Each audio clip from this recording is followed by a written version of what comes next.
나 바울은 하나님의 계획하심에 따라 나의 벗 소스데네와 함께 메시아이신 예수의 부르심과 보내심을 받았습니다. 나는 고린도에 있는 하나님의 교회에 속한 여러분, 곧 예수께서 깨끗게 하시고 하나님으로 충만한 삶을 위해 구별된 신자들에게 이 편지를 보냅니다. 또한 나는 어느 곳에 살든지 예수께 진심으로 부르짖는 모든 이들에게도 문안합니다. 예수께서는 우리의 주님도 되시지만 그들의 주님도 되시기 때문입니다.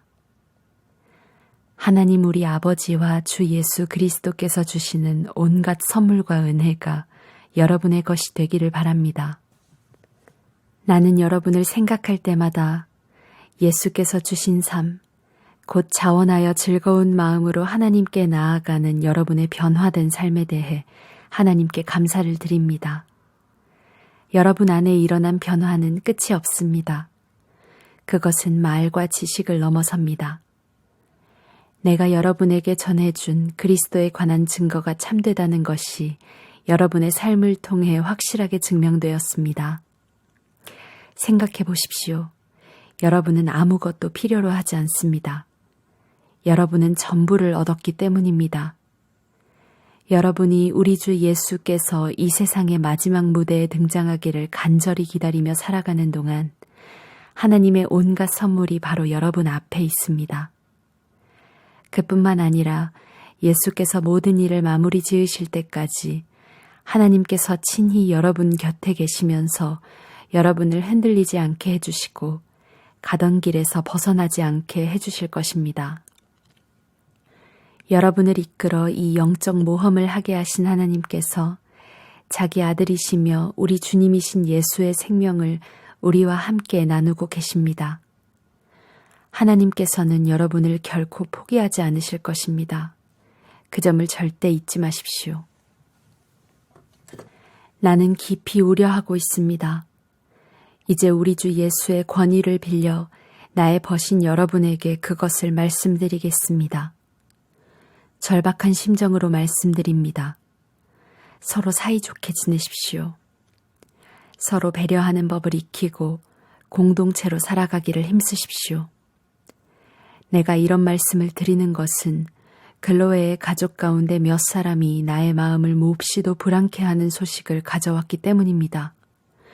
여러분이 서로 다투고 있다는 것입니다. 내가 들은 것을 그대로 옮기면 여러분이 너나 없이 편을 갈라서 나는 바울 편이다. 나는 아볼로 편이다. 나는 베드로의 사람이다. 나는 메시아 그룹에 속해 있다. 이렇게 말하면서 돌아다닌다고 하더군요. 여러분에게 묻습니다. 그리스도께서 우리가 저마다 나누어 가지도록 조각조각 갈라지기라도 하셨습니까? 바울이 여러분을 위해 십자가에 달리기라도 했습니까? 여러분 가운데 한 사람이라도 바울의 이름으로 세례를 받은 이가 있습니까? 나는 그리스보와 가이오 외에는 어느 누구에게도 세례를 주지 않았습니다. 여러분의 소식을 듣고 나는 그들 외에 아무에게도 세례를 주지 않은 것을 다행으로 여겼습니다. 내 이름으로 세례를 받았다고 떠들며 돌아다니는 사람이 하나도 없을 테니까요. 그러고 보니 스데바나 가족에게도 세례를 준 일이 있군요. 그러나 내 기억으로는 그것이 전부입니다. 하나님께서는 나의 추종자들을 모으라고 나를 보내신 것이 아니라 그분께서 친히 이루신 일에 관한 메시지를 전하고 그분의 추종자를 모으라고 나를 보내셨습니다. 그분은 화려한 말솜씨로 메시지를 전하라고 나를 보내신 것이 아닙니다. 그랬더라면 메시지의 중심에 자리한 강력한 사건, 십자가에 달리신 그리스도가 미련하고 어리석은 몇 마디 말 때문에 하찮은 것이 되고 말았을 것입니다. 십자가에 달리신 그리스도를 가리키는 메시지가 멸망하기로 굳게 결심한 사람들에게는 어리석은 것처럼 보이겠지만 구원의 길에 들어선 사람들에게는 완벽하게 이해될 것입니다. 이것이 하나님께서 일하시는 방식입니다. 그리고 그것은 가장 강력한 방식임이 입증되었습니다. 성경에 이렇게 기록되었습니다. 내가 세상의 지혜를 뒤집어 엎고 전문가라는 자들이 얼마나 정신 나간 사람들인지 폭로하겠다. 이 시대에 지혜로운 자나 교양 있는 자, 참으로 지성을 갖춘 자가 어디 있습니까? 하나님께서 그 모든 것이 얼마나 터무니없는 허세인지 드러내시지 않았습니까? 이 세상은 그 화려한 지혜를 가지고도 하나님을 조금도 알지 못했습니다. 그래서 지혜로우신 하나님께서는 믿는 사람들을 구원의 길로 이끄시기 위해 이 세상이 어리석다고 여긴 것, 무엇보다도 복음 선포를 즐겨 사용하셨습니다. 유대인들은 기적의 증거를 극성스레 요구하고 그리스 사람들은 철학적 지혜를 구하지만 우리는 십자가에 달리신 그리스도만을 전합니다. 유대인들은 그리스도께서 십자가에 달리신 것을 기적에 역행하는 것으로 여기고 그리스 사람들은 그것을 어리석은 일로 무시해버립니다. 그러나 하나님께서 친히 한 사람씩 부르신 우리에게는 그리스도가 하나님의 궁극적 기적이요 지혜의 결정체입니다. 겉으로 어리석게 보이는 하나님의 지혜와 비교하면 인간의 지혜는 너무나 보잘것없고 너무나 무력합니다. 인간의 수준에서 강한 것은 하나님의 약함과도 견줄 수 없습니다.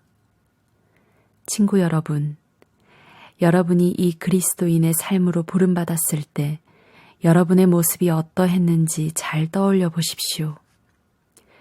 나는 여러분 가운데서 가장 영리하고 뛰어난 사람, 상당한 영향력을 가진 사람, 상류층 집안 출신을 그다지 많이 보지 못했습니다. 하나님께서 잘났다고 하는 사람들의 그럴듯한 허세를 폭로하시려고 홀대받고 착취당하며 학대받는 사람들, 곧 아무것도 아닌 사람들을 일부러 택하신 것이 분명하지 않습니까? 그렇다면 여러분 가운데 누구도 하나님 앞에서 스스로 자랑할 수 없다는 것은 분명한 사실입니다. 우리가 그리스도인이 되어 누리는 모든 것, 바른 생각, 바른 삶, 깨끗해진 경력, 새로운 출발은 예수 그리스도를 통해 하나님께로부터 주어진 것입니다. 자랑을 하려거든 하나님을 자랑하라는 말씀이 있는 것은 바로 그 때문입니다. 여러분도 기억하시겠지만 내가 처음으로 여러분에게 가서 하나님이 행하신 놀라운 일을 전할 때 나는 번지르르한 말이나 최신 철학으로 여러분을 감동시키려고 하지 않았습니다. 오히려 나는 쉽고 분명하게 전하려고 노력했습니다. 처음에는 예수가 누구이신지를 전했고 다음에는 십자가에 달리신 예수가 어떤 일을 하셨는지를 전했습니다. 나는 그 일을 어떻게 해야 하는지 자신이 없었고 내가 그 일에 적합하지 않다는 것을 절실히 느꼈습니다. 더 솔직히 말씀드리면 나는 몹시도 두려웠습니다. 내가 메시지를 전할 때 여러분이나 다른 누구에게 감동을 주지 못한 것은 그 때문입니다. 그러나 메시지는 결국 전해졌습니다. 하나님의 영과 하나님의 능력이 그렇게 한 것입니다. 여러분의 믿음의 삶이 나나 다른 누구의 지적이고 감정적인 화려한 말솜씨에서 비롯된 반응이 아니라 하나님의 능력에서 비롯된 반응인 것이 분명해졌습니다.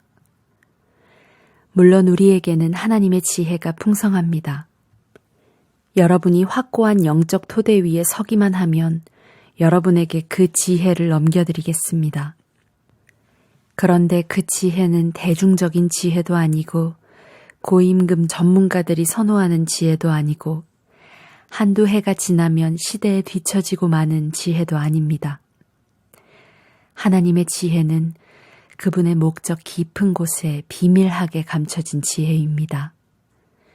겉만 살피는 사람은 그 지혜를 찾을 수 없습니다. 그 지혜는 최신 소식이 아니라 가장 오래된 소식입니다. 그 지혜는 우리가 등장하기 훨씬 오래전에 하나님께서 그분의 가장 좋은 것을 우리 안에 드러내시려고 정하신 방식입니다. 우리 시대의 전문가들은 그 영원한 계획이 무엇인지 조금도 알지 못했습니다. 만일 알았더라면 그들은 하나님께서 계획하신 생명의 주님을 십자가에 매달아 죽이지 않았을 것입니다. 다음에 성경 말씀이 있는 것은 그 때문입니다. 어느 누구도 이 같은 것을 보거나 듣지 못했고 이 같은 것을 상상해 본 적도 없다. 그것은 하나님께서 자기를 사랑하는 이들을 위해 마련해 두신 것이다. 하지만 여러분은 그것을 보고 들었습니다. 이는 하나님께서 그분의 영을 통해 그 모든 일을 여러분 앞에 다 드러내 보이셨기 때문입니다. 성령께서는 표면에서 떠도는 것에 만족하지 않으시고 하나님의 깊은 곳으로 뛰어드셔서 하나님이 처음부터 계획하신 것을 드러내십니다. 여러분이 생각하고 계획하고 있는 것을 여러분 자신이 아니면 누가 알겠습니까? 하나님도 마찬가지이십니다. 하나님께서는 자기가 생각하는 것을 아십니다. 또한 그것을 우리에게도 드러내 주십니다. 하나님께서는 우리에게 베푸시는 생명과 구원의 선물을 자세히 알려주십니다. 우리는 이 세상의 추측과 견해에 의지할 필요가 없습니다.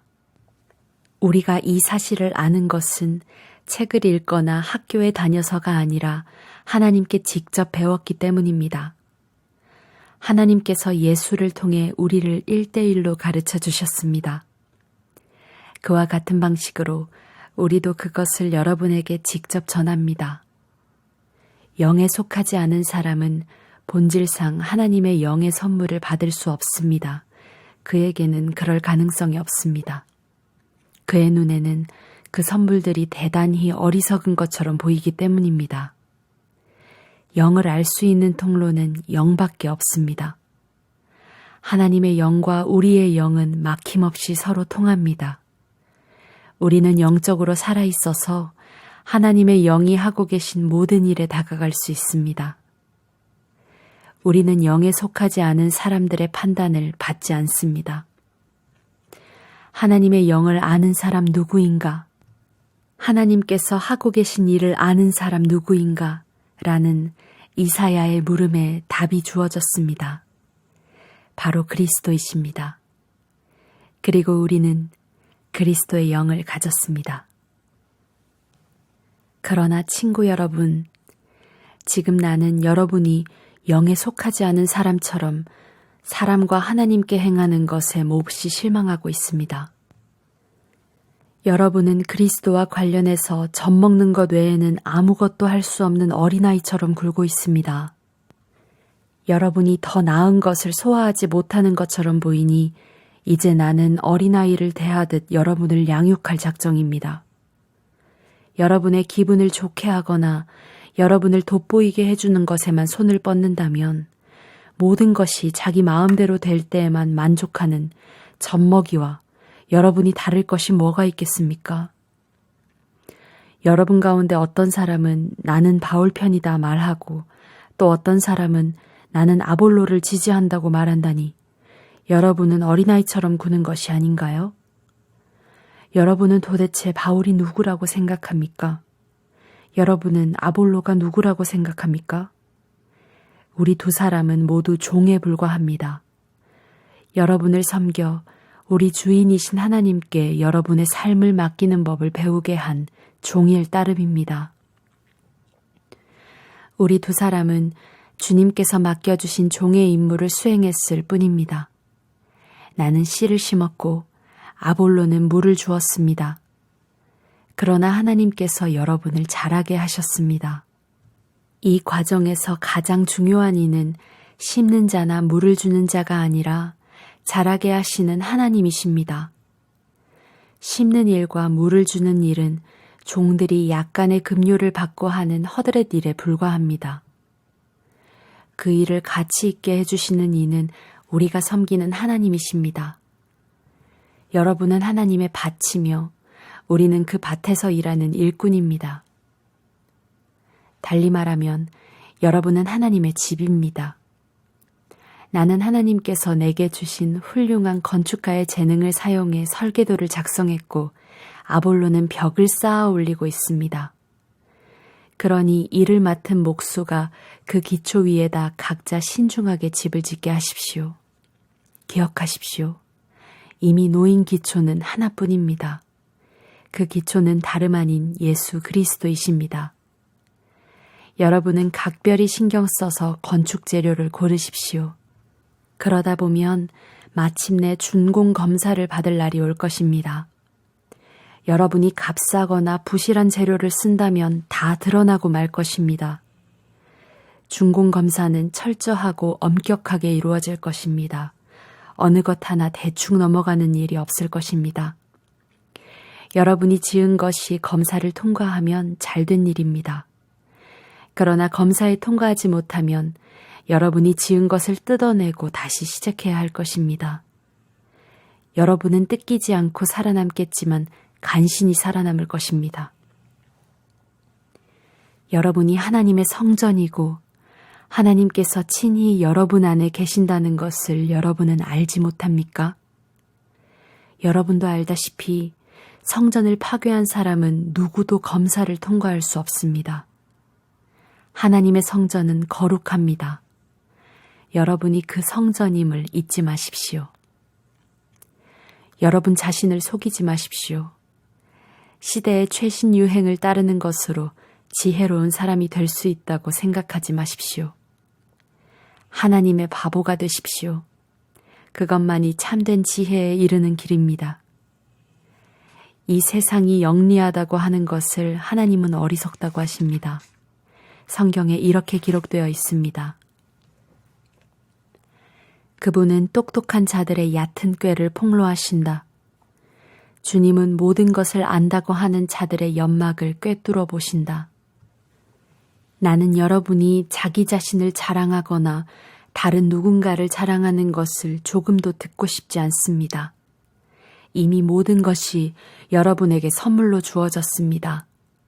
바울, 아볼로, 베드로, 세상, 생명, 죽음, 현재, 미래, 이 모든 것이 여러분의 것입니다. 여러분은 하나님과 하나이신 그리스도와 하나가 되는 특권을 받았습니다. 여러분은 우리 지도자들을 무슨 대단한 사람이라도 되는 양 여기지 마십시오. 우리는 그리스도의 종이지 그분의 주인이 아닙니다. 우리는 하나님의 장엄한 비밀들로 여러분을 인도하는 안내인이지 그 비밀들을 보호하기 위해 배치된 경비원이 아닙니다. 좋은 안내인이 갖추어야 할 덕목은 믿음직스러움과 정확한 지식입니다. 여러분이 나를 어떻게 생각하든 사람들이 나를 어떻게 평가하든 그것이 내게는 조금도 중요하지 않습니다. 나는 내 자신을 평가하지 않습니다. 그러한 일로 비교하는 것은 무의미합니다. 나는 여러분의 좋은 안내인이 되기에 어긋날 만한 일을 한 적이 없습니다. 그렇다고 내가 대단하다는 뜻은 아닙니다. 그런 판단을 내리시는 분은 주님이십니다. 그러니 주님을 앞지르지 말고 모든 증거가 명백히 드러나기 전에는 섣불리 결론을 내리지 마십시오. 주님이 오시면 그분께서 우리가 생각지 못했던 모든 것, 우리 마음속의 동기와 의도, 그리고 기도를 환히 밝히시고 증거로 제시하실 것입니다. 그때에야 우리는 저마다 잘했다 말씀하시는 하나님의 칭찬을 듣게 될 것입니다. 친구 여러분, 내가 지금까지 이 모든 말씀을 아볼로와 나에게 적용해서 설명한 것은 여러분이 조심하는 법을 배워서 모든 사실을 알기도 전에 성급하게 판단하는 일이 없게 하려는 것입니다. 하나님의 관점으로 사태를 보는 것이 중요합니다. 나는 여러분이 별것도 아닌 소문을 근거로 평판을 부풀리거나 깎아내리는 모습을 보고 싶지 않습니다. 여러분을 정말로 아는 사람, 여러분의 마음을 아는 사람이 누구입니까? 설령 그런 사람이 있다고 해도 그들이 여러분 안에서 발견해낸 것 가운데 여러분 자신의 공로로 삼을 만한 것이 무엇입니까? 여러분이 지니고 있는 것과 여러분의 현재 모습은 모두 하나님께로부터 온 순전한 선물이 아닙니까? 그러니 비교하고 경쟁하는 것이 무슨 소용이 있겠습니까? 여러분은 이미 필요한 모든 것을 가졌습니다. 여러분이 감당할 수 있는 것보다 더 많은 것을 하나님에게서 받고 있습니다. 여러분은 아볼로나 나를 제쳐둔 채 세상, 하나님이 지으신 세상 꼭대기에 앉아 있군요. 우리도 거기에서 여러분과 나란히 앉아봤으면 좋겠습니다. 내가 보기에 하나님께서는 메시지를 전하는 우리를 아무도 표를 사려고 하지 않는 극장의 무대에 올려놓으신 것 같습니다.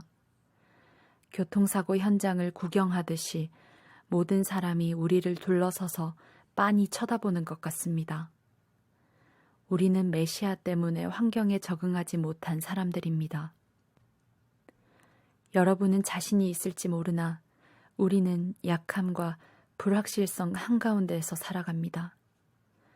여러분은 남들에게 좋은 평판을 받을지 모르나 우리는 대부분 빙 둘러싸인 채 발길질을 당합니다.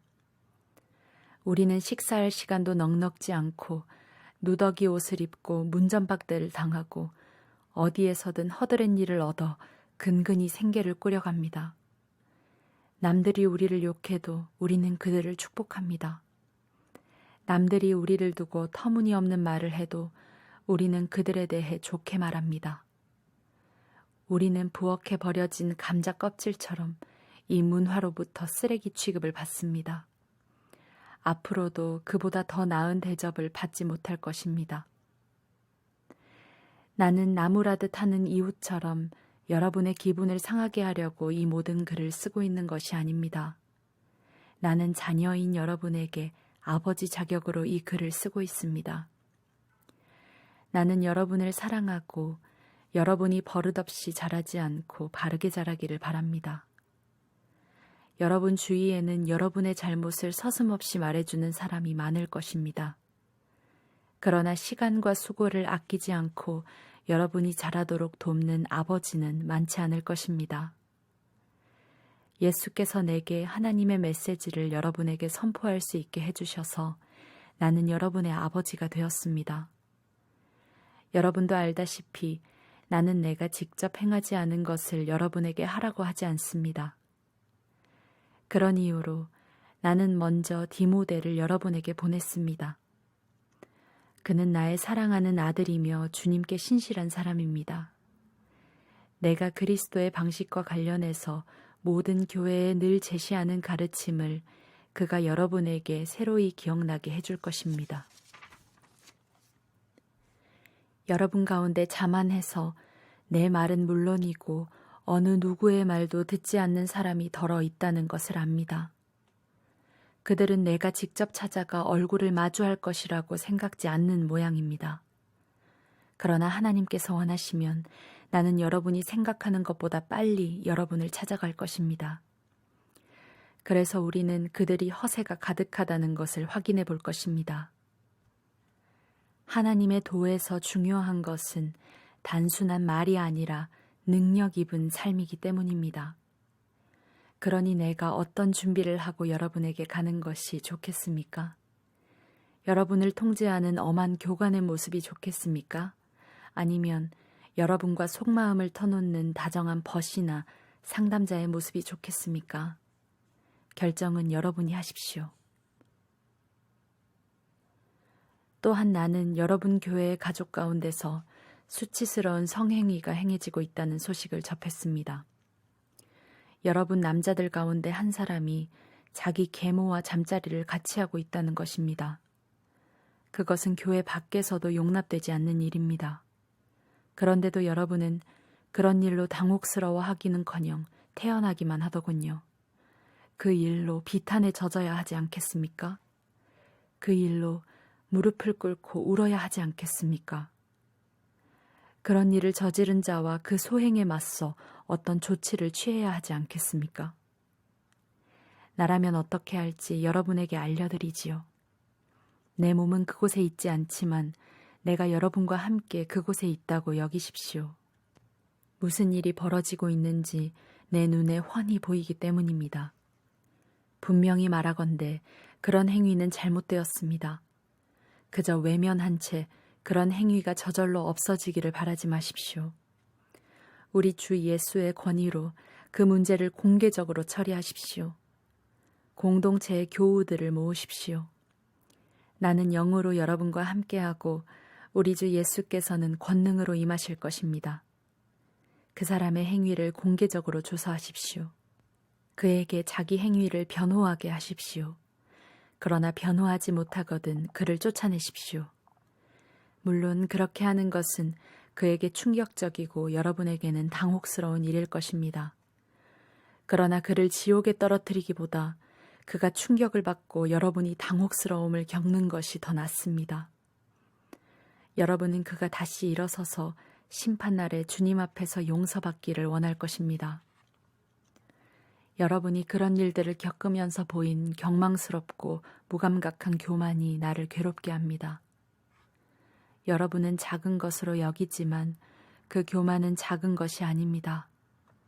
누룩은 작은 것이지만 빵 반죽 전체를 아주 빨리 부풀어 오르게 합니다.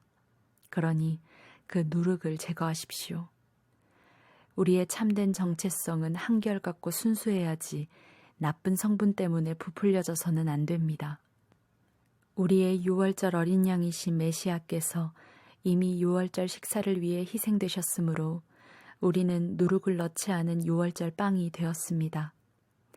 그러니 우리는 악독이라는 누룩을 넣어 부풀어 오른 빵이 아니라 누룩을 넣지 않은 납작한 빵, 곧 단순하고 참되고 꾸밈 없는 빵으로 6월절에 참여해야 합니다. 나는 전에 보낸 편지에서 성관계가 문란한 사람들과 어울리지 말라고 했습니다. 내 말은 그 같은 짓을 하는 교회 밖의 사람들, 곧 육체노동을 하거나 사무직에 종사하면서 사기를 치는 사람이나 영적인 사기꾼들과 전혀 상종하지 말라는 뜻이 아니었습니다. 그렇게 하려면 아예 이 세상을 떠나야 할 테니까요. 그러나 내가 지금 말하는 것은 그리스도인을 자처하는 어떤 친구가 불륜을 저지르거나 사기를 치거나 하나님께 건방지게 굴거나 친구들에게 무례하게 굴거나 술 취하거나 탐욕스럽거나 이기적인데도 여러분이 아무 일 없는 것처럼 행동해서는 안 된다는 것입니다. 여러분은 그런 사람과 어울려서도 안 되고 그런 행위를 용납해서도 안 됩니다. 나는 세상 사람들이 행하는 일에 대해서는 책임을 질 것이 없습니다.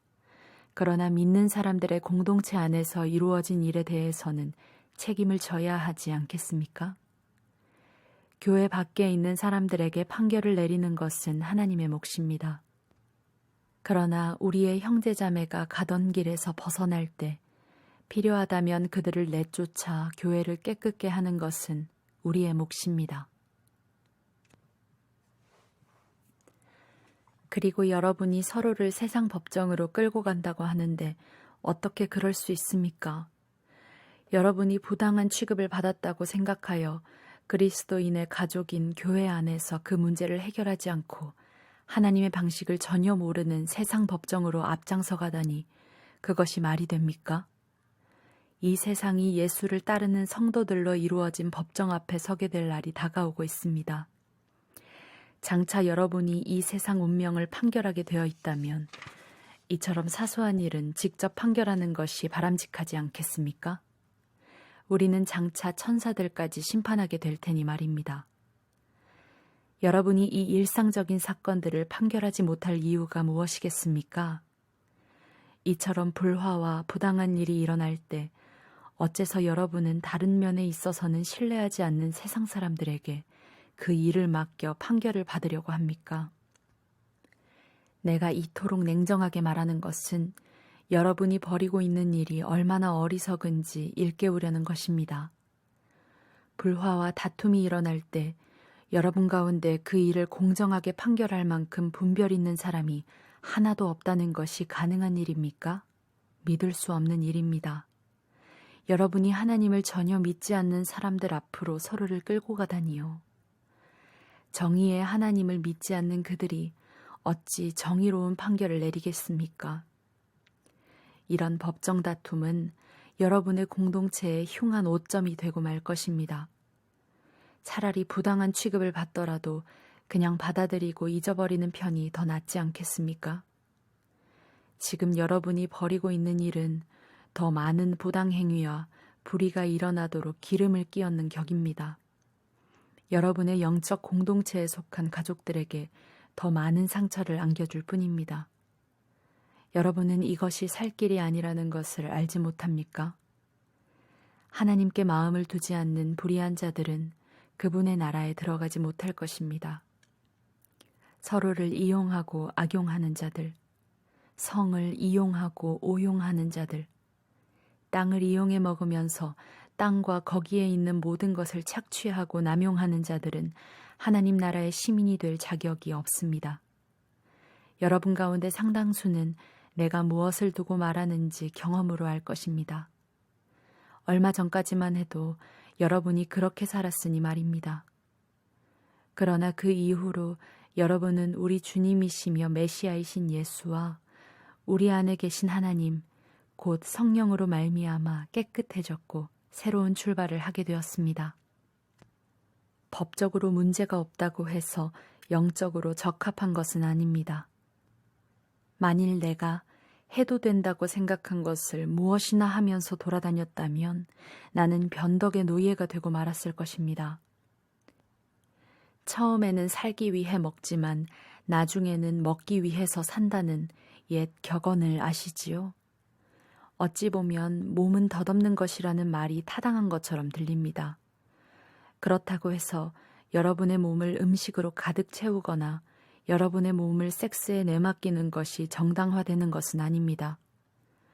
주님께서 몸으로 여러분을 영화롭게 하시니 여러분도 자신의 몸으로 그분을 영화롭게 하십시오. 하나님께서는 주님의 몸을 무덤에서 일으켜 영화롭게 하셨습니다. 그분은 똑같은 부활의 능력으로 여러분의 몸을 대하실 것입니다. 그때까지 여러분의 몸이 주님의 몸과 똑같이 존귀하게 지어졌음을 기억하십시오. 여러분은 주님의 몸을 매음굴로 끌고 갈 작정입니까? 나는 여러분이 그러지 않기를 바랍니다. 섹스에는 살갗과 살갗의 접촉 그 이상의 것이 있습니다. 섹스는 육체적 사실만큼이나 영적인 비밀이 있습니다. 이는 성경에 두 사람이 한 몸이 될 것이다 라고 기록된 것과 같습니다. 영적으로 주님과 하나가 되려거든 헌신과 친밀함이 없는 섹스, 우리를 전보다 더 외롭게 하는 섹스, 결코 한 몸이 될 수 없는 섹스를 추구하지 마십시오. 성적인 죄는 다른 모든 죄와는 의미가 다릅니다. 성적인 죄는 우리 몸의 거룩함을 더럽히는 죄입니다. 우리 몸은 하나님께서 주시고 하나님께서 의도하신 사랑을 위해 다른 사람과 한 몸이 되도록 지어졌습니다. 여러분은 여러분의 몸이 성령께서 거하시는 거룩한 곳임을 알지 못합니까? 여러분은 하나님께서 엄청난 대가를 치르고 사신 여러분의 몸을 함부로 굴리면서 제멋대로 살아서는 안 된다는 것을 모릅니까? 여러분의 몸은 여러분의 영적인 부분에 속해 있는 소유물이 아닙니다. 그 모든 것의 주인은 하나님이십니다. 그러니 여러분의 몸 안에서 여러분의 몸을 통해 사람들이 하나님을 볼 수 있게 하십시오. 이제 나는 여러분이 내게 편지하면서 던진 질문에 답하려고 합니다. 첫째, 성관계를 갖는 것이 바람직한 일일까요? 물론입니다. 그러나 결혼이라는 확실한 관계 안에서만 그렇습니다. 남자가 아내를 얻고 여자가 남편을 얻는 것은 좋은 일입니다. 성적인 욕구가 강하다고 하지만 부부관계는 그 욕구를 다스릴 뿐 아니라 성적 무질서의 세상 속에서 균형 잡히고 만족스러운 성생활을 지켜줄 만큼 강합니다. 부부의 잠자리는 서로를 위한 자리가 되어야 합니다. 남편은 아내를 만족시키기 위해 힘쓰고 아내도 남편을 만족시키기 위해 힘써야 합니다. 부부관계는 자신의 권리를 주장하는 자리가 아닙니다. 부부관계는 침대 안에서든 침대 밖에서든 상대방을 섬기겠다는 결단입니다. 성관계의 절제는 부부가 기도나 금식에 전념하기 위해 서로가 동의하는 한에서만 일정 기간 허용될 수 있습니다. 그 기간에만 그렇게 해야 합니다. 정한 기간이 끝난 다음에는 다시 함께 하십시오. 여러분이 부부관계에 대한 기대를 접는 순간 사탄이 교묘하게 유혹하기 때문입니다. 나는 그 같은 절제의 기간을 가지라고 명하는 것이 아닙니다. 다만 여러분이 그런 기간을 갖고자 할 때 필요한 최선의 조언을 제시하는 것뿐입니다. 가끔씩 나는 모든 사람이 나처럼 독신이기를 바랍니다. 그것이 여러 생활 방식 중에서 보다 단순한 생활 방식이기 때문입니다. 그러나 결혼 생활과 마찬가지로 독신 생활도 모든 사람에게 맞는 것은 아닙니다. 하나님께서 어떤 사람에게는 독신 생활을 선물로 주시고 어떤 사람에게는 결혼 생활을 선물로 주십니다. 하지만 결혼하지 않은 사람과 과부들에게 말합니다. 내가 그랬던 것처럼 홀로 지내는 것이 가장 좋을 것입니다. 그러나 욕구와 감정을 다스리지 못하겠거든 어서 결혼하는 것이 좋습니다. 결혼 생활이 수고롭기는 해도 홀로 살면서 정욕에 시달리는 것보다는 낫습니다. 이미 결혼한 사람들은 결혼 생활을 유지하십시오. 이것은 나의 명령이 아니라 주님의 명령입니다. 남편과 헤어진 여자는 홀로 지내든가 아니면 돌아가서 남편과 화해하는 것이 좋습니다. 남편도 아내를 버릴 권리는 없습니다. 여러분 중에는 믿지 않는 사람, 그리스도인이 아닌 사람과 결혼한 이들이 있는데 주님은 그들에게 이렇다 할 명령을 주지 않으셨습니다. 그러니 이렇게 하십시오. 믿는 남자에게 믿지 않는 아내가 있고 그 아내가 남편과 같이 살기를 원한다면 그녀와 함께 하십시오. 믿는 여자에게 믿지 않는 남편이 있고 그 남편이 아내와 같이 살기를 원한다면 그와 함께 사십시오. 믿지 않는 남편은 자기 아내의 거룩함을 어느 정도 나누어 갖게 되며 믿지 않는 아내도 자기 남편의 거룩함에 어느 정도 영향을 받게 마련입니다. 그렇지 않으면 그들의 자녀는 버림받은 상태가 되고 말 것입니다. 그 자녀들도 하나님의 영적인 목적에 포함되어 있습니다. 그러나 믿지 않는 배우자가 떠나가려고 하면 떠나가게 내버려 두는 것이 좋습니다. 필사적으로 붙잡을 필요가 없습니다. 하나님께서 우리를 부르신 것은 할 수 있는 한 평화롭게 살고 최선을 다해 살게 하려는 것입니다. 아내 여러분, 여러분이 이같이 함으로써 남편을 여러분과 하나님께로 돌아오게 하는지도 모릅니다. 남편 여러분, 여러분이 이렇게 함으로써 아내를 여러분과 하나님께로 돌아오게 하는지도 모릅니다. 그러니 여러분은 어딘가 다른 곳에 있기를 바라거나 누군가 다른 사람과 살았으면 하고 바라서는 안 됩니다. 여러분이 지금 있는 곳이야말로 하나님께서 여러분을 위해 마련해 주신 삶의 자리입니다. 바로 거기에서 살고 순종하고 사랑하고 믿으십시오. 여러분 삶의 가치를 결정하는 것은 하나님이시지 결혼 여부가 아닙니다. 내가 다른 사람들보다 여러분에게 더 엄하다고 생각지 마십시오. 나는 모든 교회에 똑같이 조언하고 있습니다. 하나님께 부르심을 받을 때 여러분이 유대인이었습니까? 그렇다면 유대인이라는 증거를 없애려고 하지 마십시오. 하나님의 부르심을 받을 때 여러분이 이방인이었습니까? 그렇다면 유대인이 되려고 하지 마십시오. 유대인인지의 여부가 중요한 것이 아닙니다. 정말 중요한 것은 하나님의 부르심에 순종하고 그분의 계명을 지키는 것입니다. 하나님께서 여러분의 이름을 부르실 때 여러분이 있던 바로 그 자리에 머무르십시오. 여러분이 종이었습니까? 종의 신분이 순종이나 믿음의 걸림돌이 되는 것은 아닙니다. 내 말은 여러분이 옴짝달싹 못하게 매여 있으니 벗어날 수 없다는 뜻이 아닙니다. 자유인이 될 기회를 얻게 되거든 속히 그 기회를 붙잡으십시오. 나는 여러분이 새로운 주인을 모시면 여러분이 꿈에도 생각지 못했던 놀라운 자유를 경험하게 될 것이라고 말씀드리는 것입니다.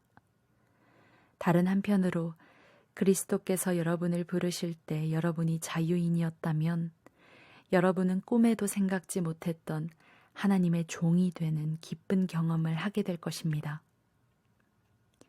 종이든 자유인이든 간에 한때 여러분 모두는 죄악된 사회의 볼모로 잡혀 있었습니다. 그때 하나님께서 여러분의 몸값으로 어마어마한 금액을 치르셨습니다. 그러니 여러분은 다른 사람이 시키는 대로 행하던 옛 습관으로 돌아가지 마십시오. 친구 여러분, 여러분이 부름받았던 그 자리에 머무르십시오. 하나님께서 그 자리에 함께 계십니다. 고상한 자세를 견지하고 하나님 곁에 머무르십시오. 주님께서 처녀들과 관련해서는 이렇다 할 지침을 주시지 않으셨습니다. 그러나 주님의 크신 자비를 경험하고 줄곧 그분께 충성한 사람으로서 드리는 나의 조언을 여러분은 신뢰할 수 있을 것입니다. 지금 사방에서 우리에게 가해져 오는 압박이 있으니 나는 여러분이 현재 상태로 살아가는 것이 가장 좋겠다고 생각합니다. 결혼했습니까? 그렇다면 결혼한 상태로 살아가십시오. 미혼입니까? 그렇다면 미혼인 상태로 살아가십시오. 그러나 여러분이 처녀이든 아니든 결혼하는 것이 죄는 아닙니다. 내가 말씀드리려는 것은 이미 우리를 압박하는 일이 많은 이 시대에 여러분이 결혼하면 더 많은 스트레스를 받게 되리라는 것입니다. 가능하다면 나는 여러분을 붙잡고 말리고 싶습니다. 친구 여러분, 나는 시간이 아주 중요하다는 점을 말씀드리고 싶습니다. 낭비할 시간이 없으니 여러분의 삶을 쓸데없이 복잡하게 만들지 마십시오. 결혼 생활이든 슬픈 일이나 기쁜 일을 만나든 무슨 일을 하든지 단순하게 사십시오. 쇼핑 같은 평범한 일을 할 때에도 그렇게 하십시오. 세상이 여러분에게 억지로 떠맡기는 일은 가급적 삼가십시오. 여러분도 보다시피 이 세상은 소멸해가고 있습니다. 나는 여러분이 할 수 있는 한 복잡한 일에서 벗어나 살아가기를 바랍니다. 미혼이면 여러분은 주님을 기쁘시게 해드리는 일에 마음껏 집중할 수 있습니다. 결혼한 사람은 자잘한 집안일과 배우자를 기쁘게 하는 데 매이게 되고 신경 써야 할 수많은 요구에 매이게 됩니다. 미혼인 사람은 결혼한 사람이 서로를 돌보고 부양하기 위해 기울이는 시간과 에너지를 하나님의 온전하고 거룩한 도구가 되는 데 쏟을 수 있습니다. 나는 여러분에게 도움을 주어 그 일을 가급적 용이하게 하려는 것이지 더 어렵게 하려는 것이 아닙니다. 내가 바라는 것은 여러분이 주님과 많은 시간을 보내면서 크게 주의를 빼앗기지 않는 생활 방식을 발전시켜가는 것입니다. 어떤 남자가 여자친구에게 성실을 다하면서도 독신으로 하나님을 섬기겠다고 결심하여 결혼할 마음이 없다가 마음이 변해서 그녀와 결혼하기로 결심했다면 어서 결혼하는 것이 좋습니다. 결혼이 죄가 되는 것도 아니고 일부 사람들이 말하는 것처럼 독신 생활보다 한 단계 낮은 것도 아닙니다. 그러나 어떤 남자가 하나님을 섬기기 위해 홀로 지내기로 결심했고 그 결심이 다른 사람들의 강요가 아니라 자신의 확신에 따른 것이라면 그는 홀로 지내는 것이 좋습니다. 결혼 생활은 도덕적으로나 영적으로 바르며 어느 모로 보나 독신 생활보다 낮은 차원의 삶이 전혀 아닙니다. 그러나 앞에서 말씀드린 대로 나는 우리가 살고 있는 이 시대의 특성 때문에 목회적인 이유로 독신 생활을 장려하는 것입니다. 아내는 남편이 살아있는 동안 남편과 함께 지내야 합니다. 그러나 남편이 죽으면 자기가 원하는 사람과 결혼할 자유가 있습니다.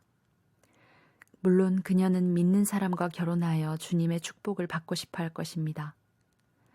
지금쯤 여러분은 내 생각을 아시겠지만 나는 그녀가 독신으로 지내는 편이 더 좋을 것이라고 생각합니다. 주님도 그렇게 생각하실 것입니다. 우상에게 바친 고기와 관련해서 여러분은 끊임없이 이런 질문을 합니다. 우상에게 바친 고기가 차려진 식탁에 앉아야 하나요? 말아야 하나요? 종종 우리는 이런 질문에 답하기 위해 알아야 할 모든 것을 알고 있다고 생각하기 쉽습니다. 그러나 교만한 지성보다는 겸손한 마음이 우리에게 더 많은 도움이 됩니다. 하나님 한 분만이 모든 것을 아십니다. 이것을 인정할 때까지 우리는 제대로 알고 있다고 할 수 없습니다. 어떤 사람들은 우상이라는 것은 전혀 실체가 없는 것이고 아무것도 아니며 우리 하나님 한 분밖에는 다른 신이 없다고 아주 정확하게 말합니다. 또한 그들은 아무리 많은 신들의 이름이 불려지고 숭배되어도 모두 터무니없는 이야기에 지나지 않는다고 말합니다. 아버지 하나님 한 분만이 계실 뿐이며 만물이 그분에게서 났고 그분은 우리가 그분을 위해 살아가기를 바라신다고 아주 정확하게 말합니다.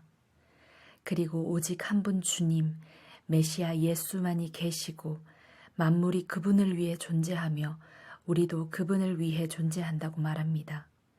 옳은 말입니다. 엄밀하게 따지자면 우상에게 바친 고기에는 아무 일도 일어나지 않습니다. 그것은 여느 고기와 똑같습니다. 이것은 나도 알고 여러분도 아는 사실입니다. 그러나 아는 것이 전부가 아닙니다. 아는 것이 전부가 되어버리면 몇몇 사람은 다 아는 자로 자처하며 다른 사람을 아무것도 알지 못하는 자로 여기게 될 것입니다. 참된 알은 그렇게 무신경한 것이 아닙니다. 이와 관련해서 우리는 모든 사람의 이해 수준이 똑같지 않다는 것을 알아야 합니다. 여러분 가운데는 평생 동안 우상에게 바친 고기를 먹어왔고 그 고기 속에 악한 것이 들어있어서 여러분 안에서도 악한 것이 될 것이라고 생각하는 사람이 있습니다. 그런 조건 아래서 형성된 상상력과 양심이라면 하룻밤 사이에 갑자기 바뀌지는 않을 것입니다. 그러나 다행히도 하나님께서는 먹는 음식으로 우리의 등급을 매기지 않으십니다. 우리가 그릇을 깨끗이 비운다고 칭찬받는 것도 아니고 다 먹지 못한다고 질책받는 것도 아닙니다.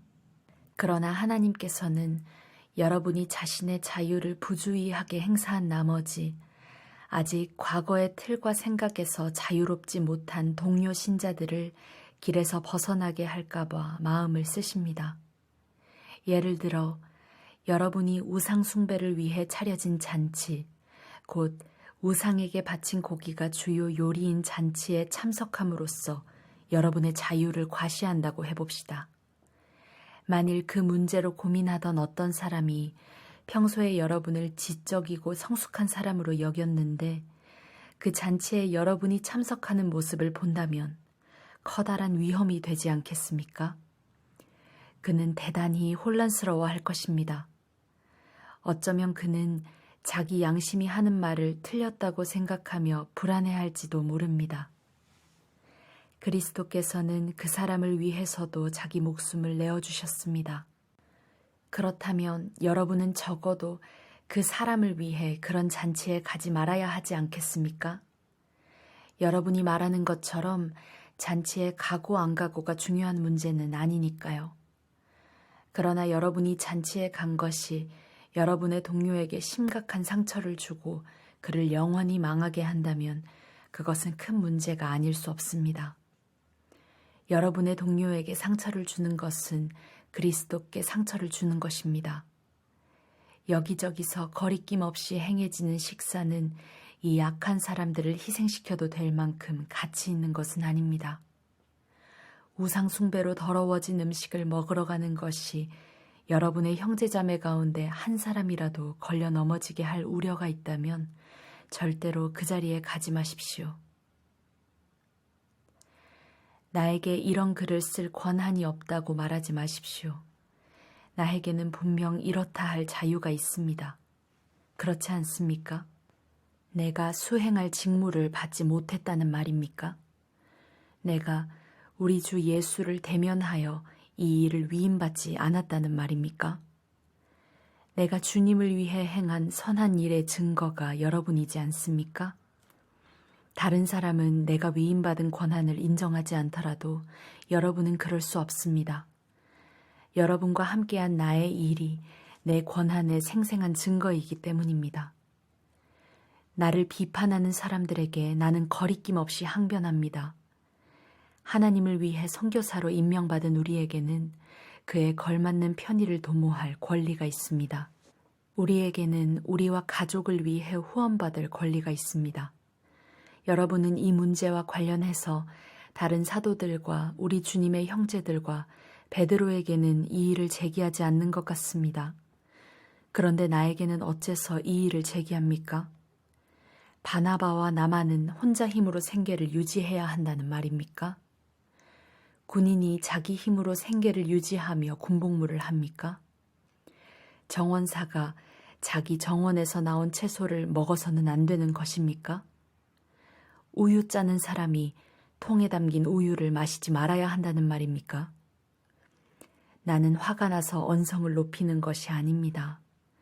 이것은 성경의 율법에도 기록되어 있습니다. 모세는 타작일을 하는 소의 입에 망을 씌워 나달을 먹지 못하게 해서는 안 된다고 했습니다. 농장의 동물들을 돌보는 것이 모세의 1차적인 관심사였다고 생각합니까? 여러분은 그의 관심이 우리에게도 미치고 있다고 생각지 않습니까? 당연히 모세의 관심은 우리에게도 미칩니다. 농부가 밭을 갈고 타작하는 것은 추수할 때 기대하는 것이 있기 때문입니다.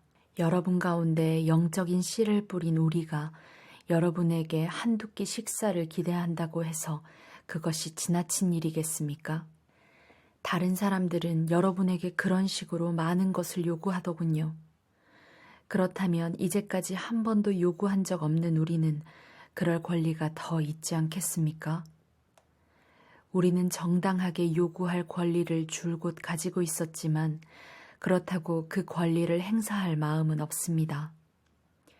우리는 그리스도의 메시지에 방해가 되거나 그 가치를 떨어뜨리기보다는 차라리 무슨 일이든지 참기로 결심했습니다.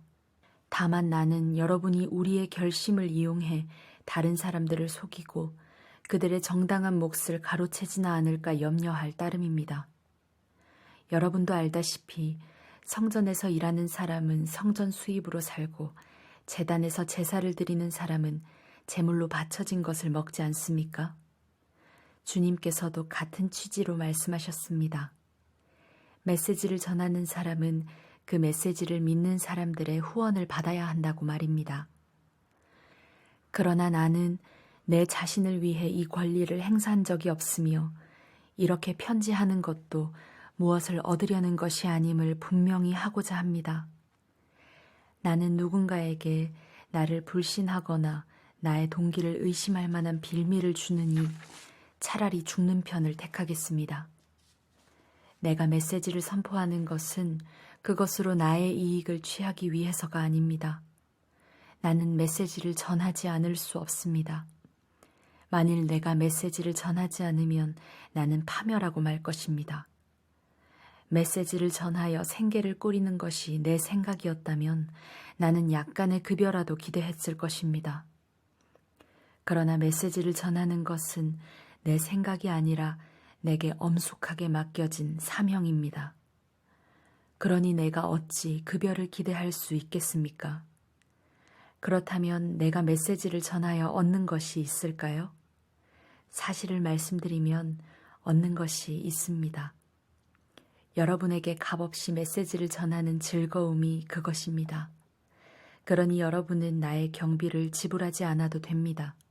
나는 어느 누구의 요구나 기대에 매이지 않는 자유인이지만 다양한 부류의 사람들에게 다가가려고 자발적으로 모든 사람, 종교인들, 비종교인들, 매우 신중한 도덕가들, 자유분방하게 사는 부도덕한 자들, 실패한 자들, 타락한 자들의 종이 되었습니다.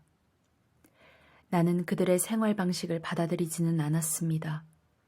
나는 그리스도 안에 내 뜻을 두었지만 그들의 세계로 들어가서 그들의 관점으로 경험하고자 했습니다. 나는 모든 모양의 종이 되어 만나는 사람들을 하나님께 구원받은 삶으로 인도하고자 애썼습니다. 내가 이 모든 일을 한 것은 메시지 때문이었습니다. 나는 메시지를 두고 이러쿵저러쿵 논하기보다 다만 메시지에 참여하고 싶었을 따름입니다. 여러분은 경기장에서 육상 선수들이 달리는 모습을 보았을 것입니다. 모든 선수가 달리지만 상을 받는 선수는 한 명뿐입니다. 여러분도 상을 받을 수 있도록 달려가십시오. 훌륭한 육상 선수는 너나 없이 열심히 훈련합니다. 그들은 녹슬어 없어질 금메달을 따려고 훈련하지만 여러분은 영원한 금메달을 따려고 훈련하는 것입니다. 여러분은 어떤지 모르겠으나 나는 결승선에 닿으려고 열심히 달리고 있습니다. 나는 내가 가진 모든 것을 그 일에 쏟고 있습니다. 되는 대로 사는 것은 나에게 있을 수 없는 일입니다. 나는 정신을 바짝 차리고 최상의 상태를 유지하고 있습니다. 이는 방심하다가 허를 찔리는 일이 없게 하려는 것입니다. 다른 모든 사람에게 메시지를 전하고 나서 정작 나 자신은 버림받는 일이 없게 하려는 것입니다. 친구 여러분, 우리 역사를 떠올려 경계를 삼기 바랍니다. 우리 조상들은 모두 하나님의 섭리로 구름의 인도를 받았고 기적적으로 바다를 건넜습니다. 모세가 그들을 종의 상태에서 구원으로, 죽음에서 생명으로 이끌 때 그들은 우리가 세례를 받듯이 물속을 지났습니다.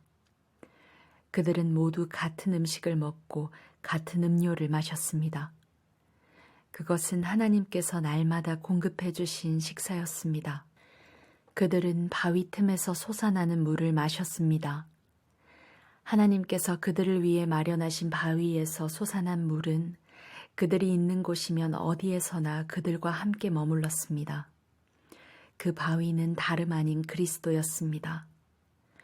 그러나 하나님의 기적과 은혜를 경험한 것이 그들에게는 큰 의미가 없었던 것 같습니다.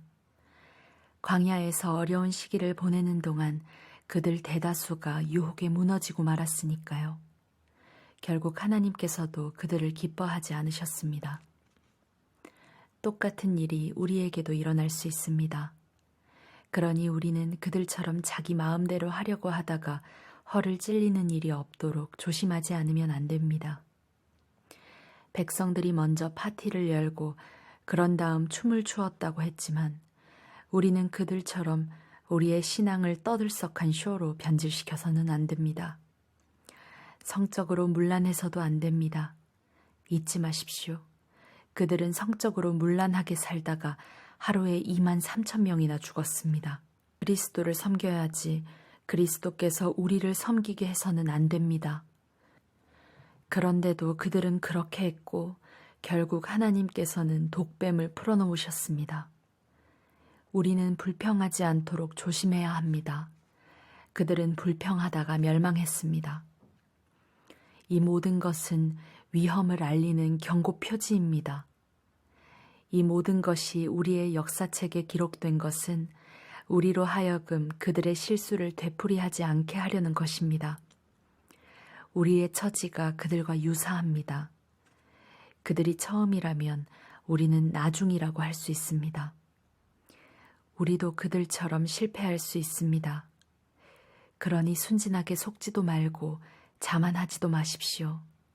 여러분도 예외가 아닙니다. 여러분도 다른 누구처럼 쉽게 넘어질 수 있습니다. 자신에 대한 신뢰는 버리십시오. 그런 것은 전혀 도움이 되지 않습니다. 오히려 하나님에 대한 신뢰를 기르십시오. 여러분의 앞길에 닥치는 시험과 유혹은 다른 사람들이 직면해야 했던 시험과 다르지 않습니다. 다만 여러분이 기억해야 할 것은 하나님이 여러분을 포기하지 않으시고 여러분이 한계 이상으로 내밀리지 않게 하시며 그 시험을 이기도록 언제나 곁에 계시며 도우신다는 사실입니다. 그러니 사랑하는 친구 여러분, 사람들이 하나님을 어떤 대상으로 전락시켜 이용하거나 통제하려는 모습이 보이거든 할 수 있는 한 속히 그 모임에서 빠져나오십시오. 이제 나는 성숙한 신자들에게 하듯이 말하겠습니다. 여러분 스스로 결론을 내려보십시오. 우리가 성찬 때 축복의 잔을 마시는 것은 그리스도의 피, 그리스도의 참 생명에 참여하는 것이 아닙니까? 마찬가지로 우리가 빵을 떼어 먹는 것도 그리스도의 몸, 그리스도의 참 생명에 참여하는 것이 아닙니까? 여럿인 우리가 하나가 되는 것은 빵이 하나이기 때문입니다. 그리스도가 우리 안에서 조각조각 나는 것이 아닙니다. 오히려 우리가 그분 안에서 하나가 되는 것입니다.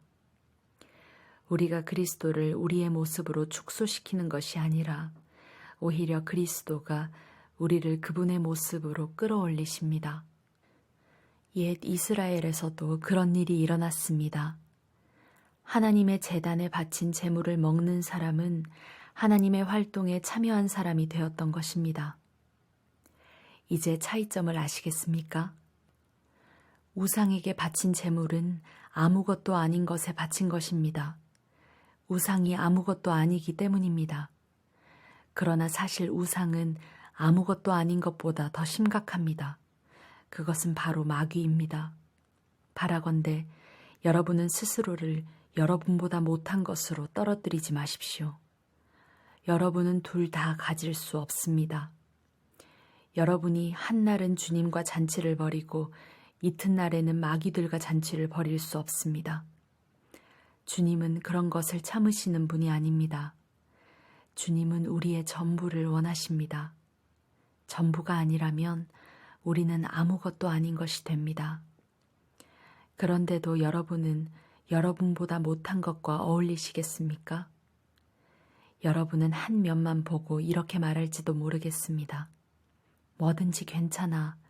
하나님은 한없이 관대하시고 은혜로우시잖아. 그러니 우리가 무슨 일을 할 때마다 그것이 그분의 기준을 통과할지 일일이 따져보거나 조사하지 않아도 돼 라고 말입니다. 그러나 무사히 잘 빠져나가는 것이 핵심이 아닙니다. 우리가 제대로 살아야 하겠지만 무엇보다 우리가 노력을 기울여야 할 것은 다른 사람들이 제대로 살도록 돕는 일입니다. 이것을 행동의 근거로 삼으면 나머지는 상식선에서 해결됩니다. 예를 들어 정육점에서 판매하는 것은 무엇이든 먹어도 됩니다. 정육점에서 파는 고기마다 우상에게 바친 것인지 아닌지 따질 필요가 없습니다.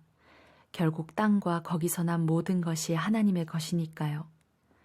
정육점에서 판매하는 양의 다리도 땅에서 난 모든 것에 포함됩니다. 믿지 않는 사람이 초대한 저녁 식사에 여러분이 가고 싶다면 가서 마음껏 즐기십시오. 여러분 앞에 차려진 음식은 무엇이나 드십시오. 여러분을 초대한 사람에게 차려진 음식마다 윤리적으로 깨끗한 것인지 일일이 추궁하듯 묻는다면 그것은 예의에 어긋난 행위이며 바람직한 영성도 아닙니다. 그러나 여러분을 초대한 사람이 일부러 이것과 저것은 우상에게 바친 음식입니다 하고 말해주거든 그 음식은 먹지 않는 것이 좋습니다. 여러분은 그 음식이 어디에서 왔든 개의치 않겠지만 여러분을 초대한 사람은 그렇지 않습니다. 여러분은 그 사람에게 여러분이 예배하는 분에 관해 혼란스러운 메시지를 주어서는 안 되기 때문입니다. 이처럼 특별한 경우가 아니라면 나는 속 좁은 사람들이 하는 말에 마음 졸이며 신경 쓰지 않겠습니다. 나는 마음 편히 처신하겠습니다. 마음이 넓으신 주님께서 어떻게 말씀하셨는지 알기 때문입니다. 내 앞에 차려진 음식을 먹으면서 식탁에 놓인 것을 두고 하나님께 감사드린다면 그런 내가 어떻게 남이 하는 말을 두고 마음을 졸이겠습니까? 내가 그 음식에 대해 하나님께 감사드렸고 하나님께서도 그 음식을 축복해 주셨는데 말입니다. 그러니 남들이 여러분을 두고 뭐라고 말하든지 신경 쓰지 말고 마음껏 드십시오. 결국 여러분이 음식을 먹는 것은 하나님의 영광을 위한 것이지 사람들을 기쁘게 하기 위해 먹는 것이 아니기 때문입니다. 무슨 일을 하든지 그렇게 하십시오. 마음을 다하여 자유롭게 하나님의 영광을 위해 하십시오. 그러나 여러분의 자유를 지각 없이 행사하지는 마십시오. 여러분만큼 자유롭지 못한 사람들의 감정을 상하게 하지 마십시오. 나는 이 모든 문제에서 모든 사람의 기분을 헤아리려고 최선을 다하고 있습니다. 여러분도 그렇게 하기를 바랍니다.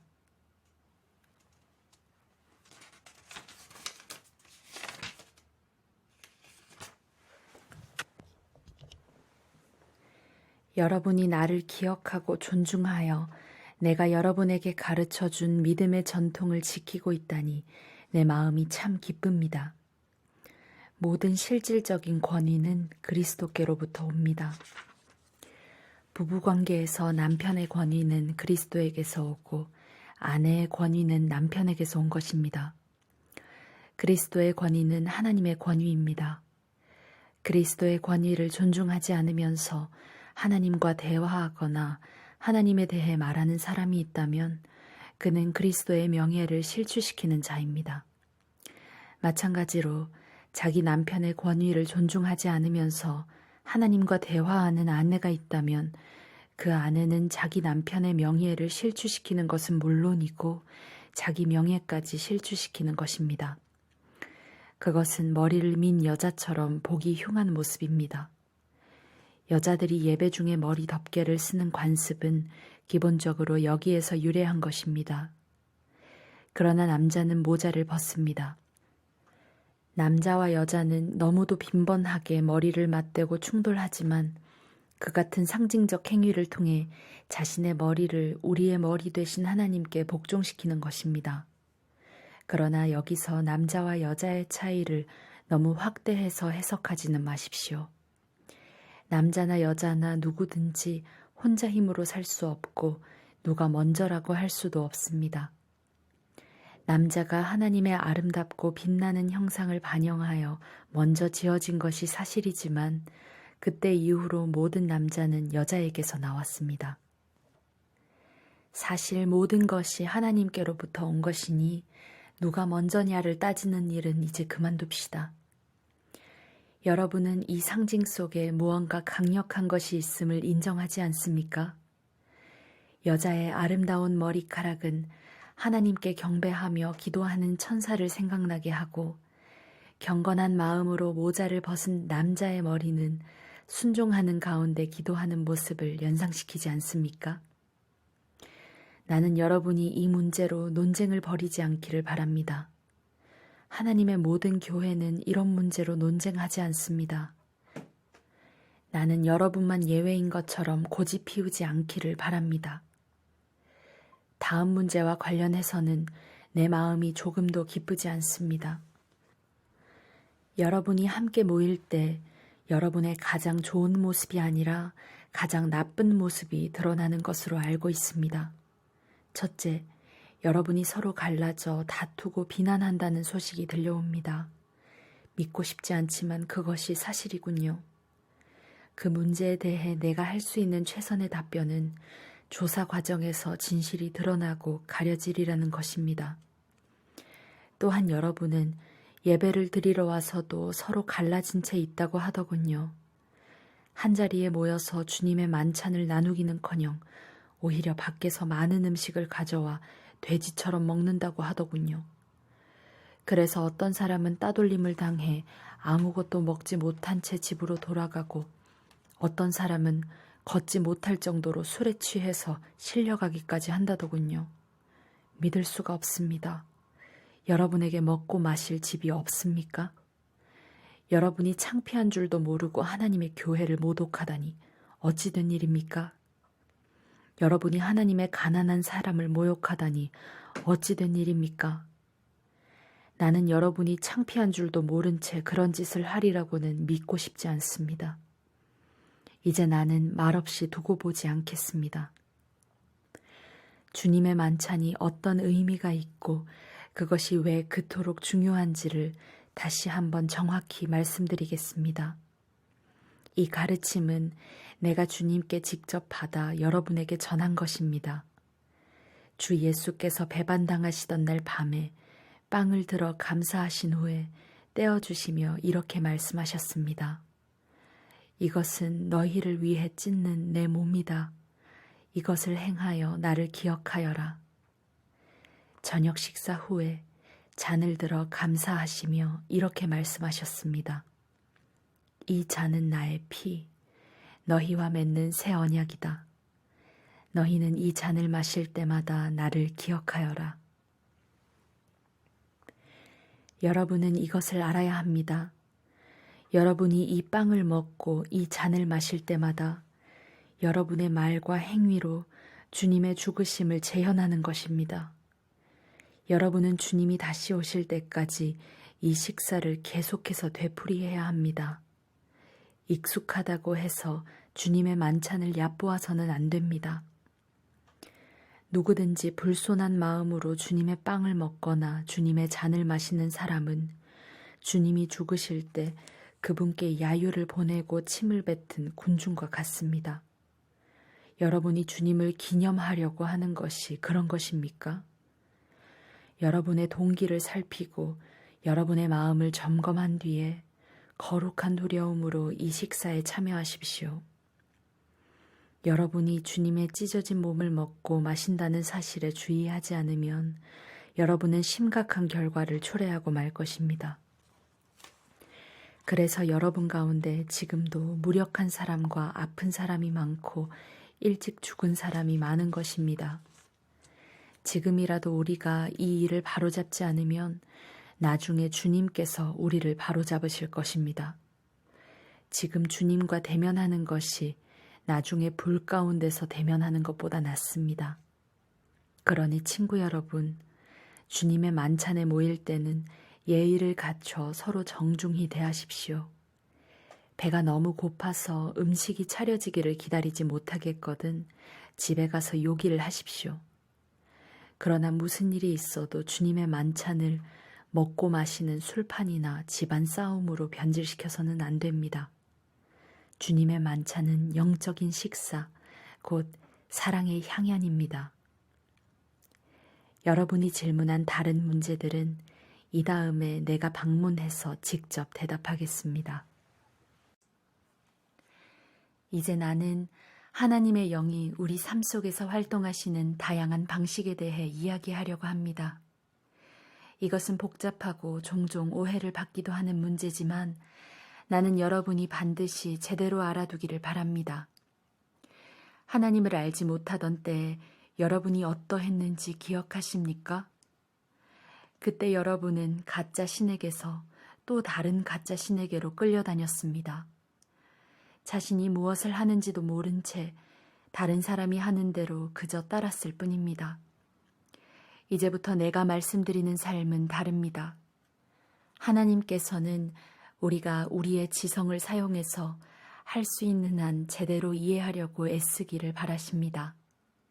예컨대 여러분이 조금만 생각해보면 하나님의 영이 누군가로 하여금 예수는 저주를 받아라 하고 말하게 하지 않는다는 것을 충분히 알 수 있습니다.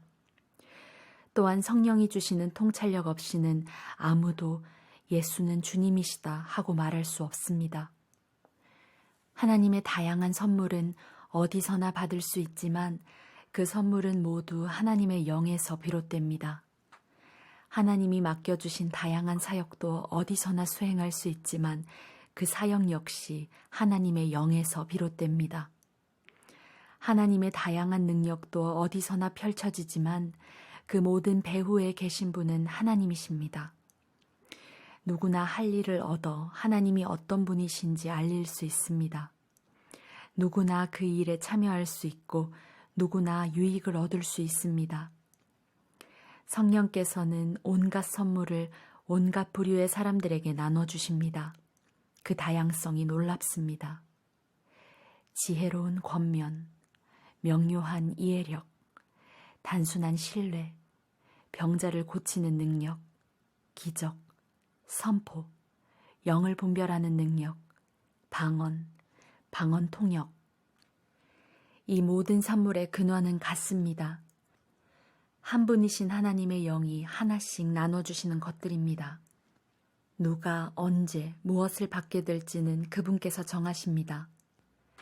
다른 데서 더 찾을 것도 없이 여러분 자신의 몸을 보면 이런 성령의 선물들이 어떻게 역사하는지 쉽게 알 수 있을 것입니다. 여러분의 몸은 여러 지체, 팔과 다리, 여러 기관, 수많은 세포로 이루어져 있습니다. 일일이 열거할 수 없을 만큼 많은 지체가 있지만 여러분의 몸은 여전히 하나입니다. 그리스도께서도 그러하십니다. 한 분이신 그분의 영으로 말미암아 우리 모두는 불완전하고 조각난 우리 삶에 작별을 고했습니다. 저마다 독립적으로 자기 삶을 책임지던 우리가 이제는 그리스도께서 모든 일에 최종 결정권을 쥐고 계신 크고 온전한 삶에 참여하게 되었습니다. 이것은 우리가 세례받을 때 말과 행위로 선언한 내용입니다. 이제 우리 각 사람은 부활하신 그분 몸의 지체가 되어 하나의 같은 샘, 그분의 영을 마시고 새 힘을 얻어 살아갑니다. 전에 우리가 신원을 확인하기 위해 사용하던 낡은 꼬리표들, 유대인이나 그리스 사람, 종이나 자유인 같은 꼬리표들이 더 이상 쓸모없게 되었습니다. 우리에게는 보다 크고 보다 포괄적인 것이 필요합니다. 이 모든 것이 여러분을 하찮은 존재가 아니라 얼마나 중요한 존재로 만드는지 생각해 보시기 바랍니다. 한 지체가 부풀어 올라 거대한 덩어리가 된다고 해서 몸이 되는 것은 아닙니다. 다르면서도 비슷한 지체들이 가지런히 정돈되어 함께 기능하는 것이 몸입니다. 발이 나는 반지로 치장한 손처럼 아름답지 못하니 이 몸에 속하지 않은 것 같아 하고 말한다면 그것이 말이 되겠습니까? 귀가 나는 맑고 그윽한 눈처럼 아름답지 않으니 머리에 한 자리를 차지할 자격이 없어 하고 말한다면 여러분은 그것을 몸에서 떼어내버리겠습니까? 온몸이 다 눈이라면 어떻게 듣겠습니까? 온몸이 다 귀라면 어떻게 냄새를 맡겠습니까? 그러나 하나님께서 그분이 원하시는 곳에 각각의 지체를 세심하게 두셨다는 것을 우리는 압니다. 그러니 여러분이 아무리 중요한 인물이라고 해도 여러분은 스스로 잘난 체 해서는 안 됩니다. 나는 여러분이 그 이유도 생각해 보았으면 합니다. 여러분이 그처럼 중요한 것은 여러분이 몸의 한 지체이기 때문입니다. 눈만 엄청나게 크거나 손만 거인처럼 크다면 그것은 몸이 아니라 괴물일 것입니다. 우리 몸은 여러 지체로 이루어진 한 몸입니다. 우리 몸의 각 지체는 알맞은 크기로 알맞은 자리에 있습니다. 어떤 지체도 자기 혼자서는 중요하지 않습니다. 눈이 손에게 꺼져버려 나는 네가 필요치 않아 하고 말하거나 머리가 발에게 너는 해고야 네가 할 일은 없어 하고 말하는 것을 상상할 수 있겠습니까? 사실 우리 몸은 정반대의 방식으로 움직입니다. 약한 지체일수록 더 필수적이고 요긴합니다. 예를 들어 우리는 한쪽 눈이 없어도 살 수 있지만 위가 없으면 살 수 없습니다. 여러분과 관계된 여러분 몸의 지체라면 눈이 보이거나 가려져 있거나 강하거나 약하거나 하는 것은 중요하지 않습니다. 여러분은 각각의 지체를 비교하지 않고 오히려 있는 그대로 존귀하고 소중하게 여길 것입니다. 굳이 편을 든다면 강한 지체보다는 약한 지체에 더 관심을 기울일 것입니다. 윤기 나는 머리카락과 튼튼한 위장 중에서 하나를 택하라면 여러분은 튼튼한 위장을 택하지 않겠습니까? 하나님께서 우리 몸을 설계하신 방식이야말로 우리가 교회를 이루어 함께 살아가는 삶을 이해하는 데 적합한 모형입니다.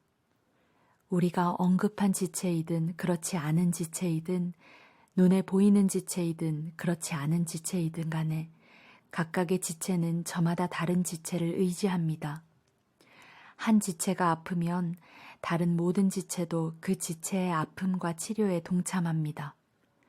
한 지체가 잘 되면 다른 모든 지체도 그 지체의 풍성함을 누립니다. 여러분은 그리스도의 몸입니다. 그것이 여러분의 참 모습입니다. 여러분은 이것을 잊어서는 안 됩니다. 여러분 자신을 그 몸의 지체로 인정할 때에야 비로소 여러분이 지체인 것이 의미가 있습니다. 하나님께서 그분의 몸이신 교회 안에 세우신 여러 지체 가운데 여러분이 잘 아는 지체는 다음과 같습니다. 사도, 예언자, 교사, 기적을 행하는 사람, 병을 고치는 사람, 도와주는 사람, 조직하는 사람, 방언으로 기도하는 사람. 이제 그리스도의 교회가 온전한 하나의 몸이라는 것이 분명하지 않습니까? 한 지체만 비정상적으로 커진 것은 그리스도의 교회가 아닙니다. 사도만 있는 교회, 예언자만 있는 교회, 기적을 행하는 사람만 있는 교회, 병 고치는 사람만 있는 교회, 방언으로 기도하는 사람만 있는 교회, 방언을 통역하는 사람만 있는 교회. 그런 교회는 그리스도의 교회가 아닙니다. 그런데도 여러분 가운데 몇몇 사람은 이른바 중요한 지체가 되겠다고 계속 경쟁하더군요. 그러나 나는 이제 여러분에게 훨씬 나은 길을 제시하려고 합니다. 내가 사람의 유창한 말과 천사의 황홀한 말을 해도 사랑하지 않으면 나는 녹슨 문에서 나는 삐걱거리는 소리에 지나지 않습니다. 내가 하나님의 말씀을 힘차게 전하고 그분의 모든 비밀을 드러내고 모든 것을 대낮처럼 환히 밝혀도 또 내가 산에게 뛰어올라라 명하면 산이 그대로 뛰어오를 만큼의 믿음을 지니고 있어도 사랑하지 않으면 나는 아무것도 아닙니다. 내가 가진 모든 재산을 가난한 사람들에게 나누어 주고 순교자처럼 불살라질 각오를 하더라도 사랑하지 않으면 아무 소용이 없습니다. 내가 무엇을 말하고 무엇을 믿고 무슨 일을 하든지 사랑이 없으면 나는 파산한 사람이나 다름없습니다. 사랑은 절대로 포기하지 않습니다. 사랑은 자기보다 다른 사람에게 더 마음을 씁니다. 사랑은 자기가 갖지 못한 것을 바라지 않습니다. 사랑은 뽐내지 않으며 자만하지 않으며 다른 사람에게 자신을 강요하지 않으며 내가 먼저야 라고 말하지 않으며 화내지 않으며 다른 사람의 죄를 꼬치꼬치 따지지 않으며 다른 사람이 비굴하게 굴 때 즐거워하지 않으며 진리가 꽃피는 것을 보고 기뻐하며 무슨 일이든지 참으며 하나님을 늘 신뢰하며 언제나 최선을 구하며 뒷걸음질하지 않으며 끝까지 견딥니다. 사랑은 절대로 사라지지 않습니다. 제 아무리 영감 넘치는 말도 언젠가는 사라지고 방언으로 기도하는 것도 그칠 것입니다. 이해력도 한계에 이르게 될 것입니다. 진리의 한 부분만 아는 우리가 하나님에 대해 말하는 것은 언제나 불완전합니다. 그러나 완전하신 그분이 오시면 우리의 불완전한 것들을 없애주실 것입니다. 내가 어머니의 품에 안긴 젖먹이였을 때에는 젖먹이처럼 옹알거렸지만 다 자라서는 그러한 어린아이 짓을 영원히 버렸습니다. 우리는 아직 모든 것을 분명하게 보지 못합니다. 우리는 안개 한가운데서 눈을 가늘게 뜨고 그 속을 들여다봅니다. 그러나 머지않아 날이 맑게 개고 태양이 환히 빛날 것입니다. 그때가 되면 우리는 모든 것을 볼 것입니다. 하나님께서 우리를 보시는 것과 같이 모든 것을 또렷하게 보고 하나님께서 우리를 아시는 것과 같이 그분을 직접 알게 될 것입니다. 그러나 그 완전함에 이르기까지 우리는 다음 세 가지를 행함으로 완성을 향해 나아가야 합니다. 하나님을 꾸준히 신뢰하십시오. 흔들림 없이 소망하십시오. 아낌없이 사랑하십시오. 이 세 가지 가운데 으뜸은 사랑입니다.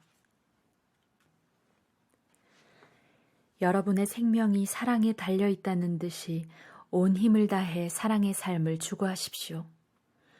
하나님께서 여러분에게 주시는 선물을 열심히 구하십시오. 무엇보다도 하나님의 진리를 힘써 선포하십시오. 여러분이 자기만 아는 방언으로 하나님을 찬양하면 하나님은 알아들으시지만 다른 사람들은 알아듣지 못합니다. 여러분이 하나님과만 사귐을 갖고 있기 때문입니다. 그러나 여러분이 일상의 언어로 하나님의 진리를 선포하면 여러분은 다른 사람들도 그 진리에 참여하도록 한 것입니다. 그러면 그들도 자라고 튼튼해져서 여러분과 함께 그분의 임재를 경험하게 될 것입니다. 자기만 아는 기도의 언어로 기도하는 사람은 거기서 많은 것을 얻겠지만 하나님의 진리를 누구나 알아들을 수 있는 말로 선포하는 사람은 온 교회를 성숙시키고 튼튼하게 합니다. 나는 여러분 모두가 기도로 하나님과의 사귐을 발전시키기를 바랍니다. 하지만 거기서 멈추지는 마십시오. 다른 사람들을 찾아가서 하나님의 분명한 진리를 선포하십시오. 여러분이 말하는 것을 모든 사람의 유익을 위해 통역해주는 사람이 없다면 비밀한 기도의 언어로 하나님의 임재를 경험하고 구하기보다는 모든 사람이 알아들을 수 있는 언어로 하나님을 아는 지식과 그분의 사랑에 접근할 수 있게 하는 것이 더 중요합니다.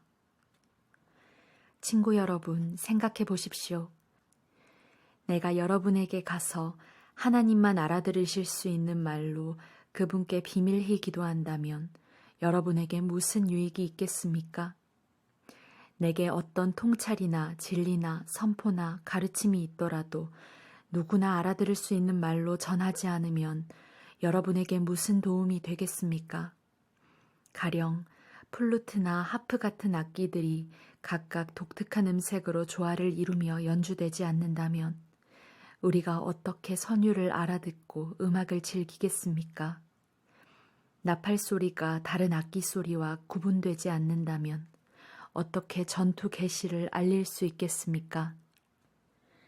여러분이 아무도 알아듣지 못하게 말한다면 여러분의 입을 여는 것이 무슨 소용이 있겠습니까? 이 세상에는 수많은 언어가 있고 그 언어들은 저마다 누군가에게 뜻을 가지고 있습니다. 그러나 내가 그 언어를 알아듣지 못하면 그 언어는 내게 유익한 것이 아닙니다. 여러분의 경우도 다르지 않습니다. 여러분은 하나님이 하시는 일에는 열심히 참여하려고 하면서 어찌하여 교회 안의 모든 이들에게 도움이 되는 일에는 주의를 기울이지 않는 것입니까? 자기만 아는 기도의 언어로 기도할 때는 그 경험을 혼자서만 간직하지 마십시오. 다른 사람들을 그러한 사귐으로 이끄는 안목과 능력을 구하십시오. 내가 방언으로 기도하면 내 영은 기도하겠지만 내 이성은 할 일 없이 놀 것이고 지성도 그만큼 약화될 것입니다. 그러면 무엇이 해결책이겠습니까? 답은 너무나 간단합니다. 둘 다 하십시오.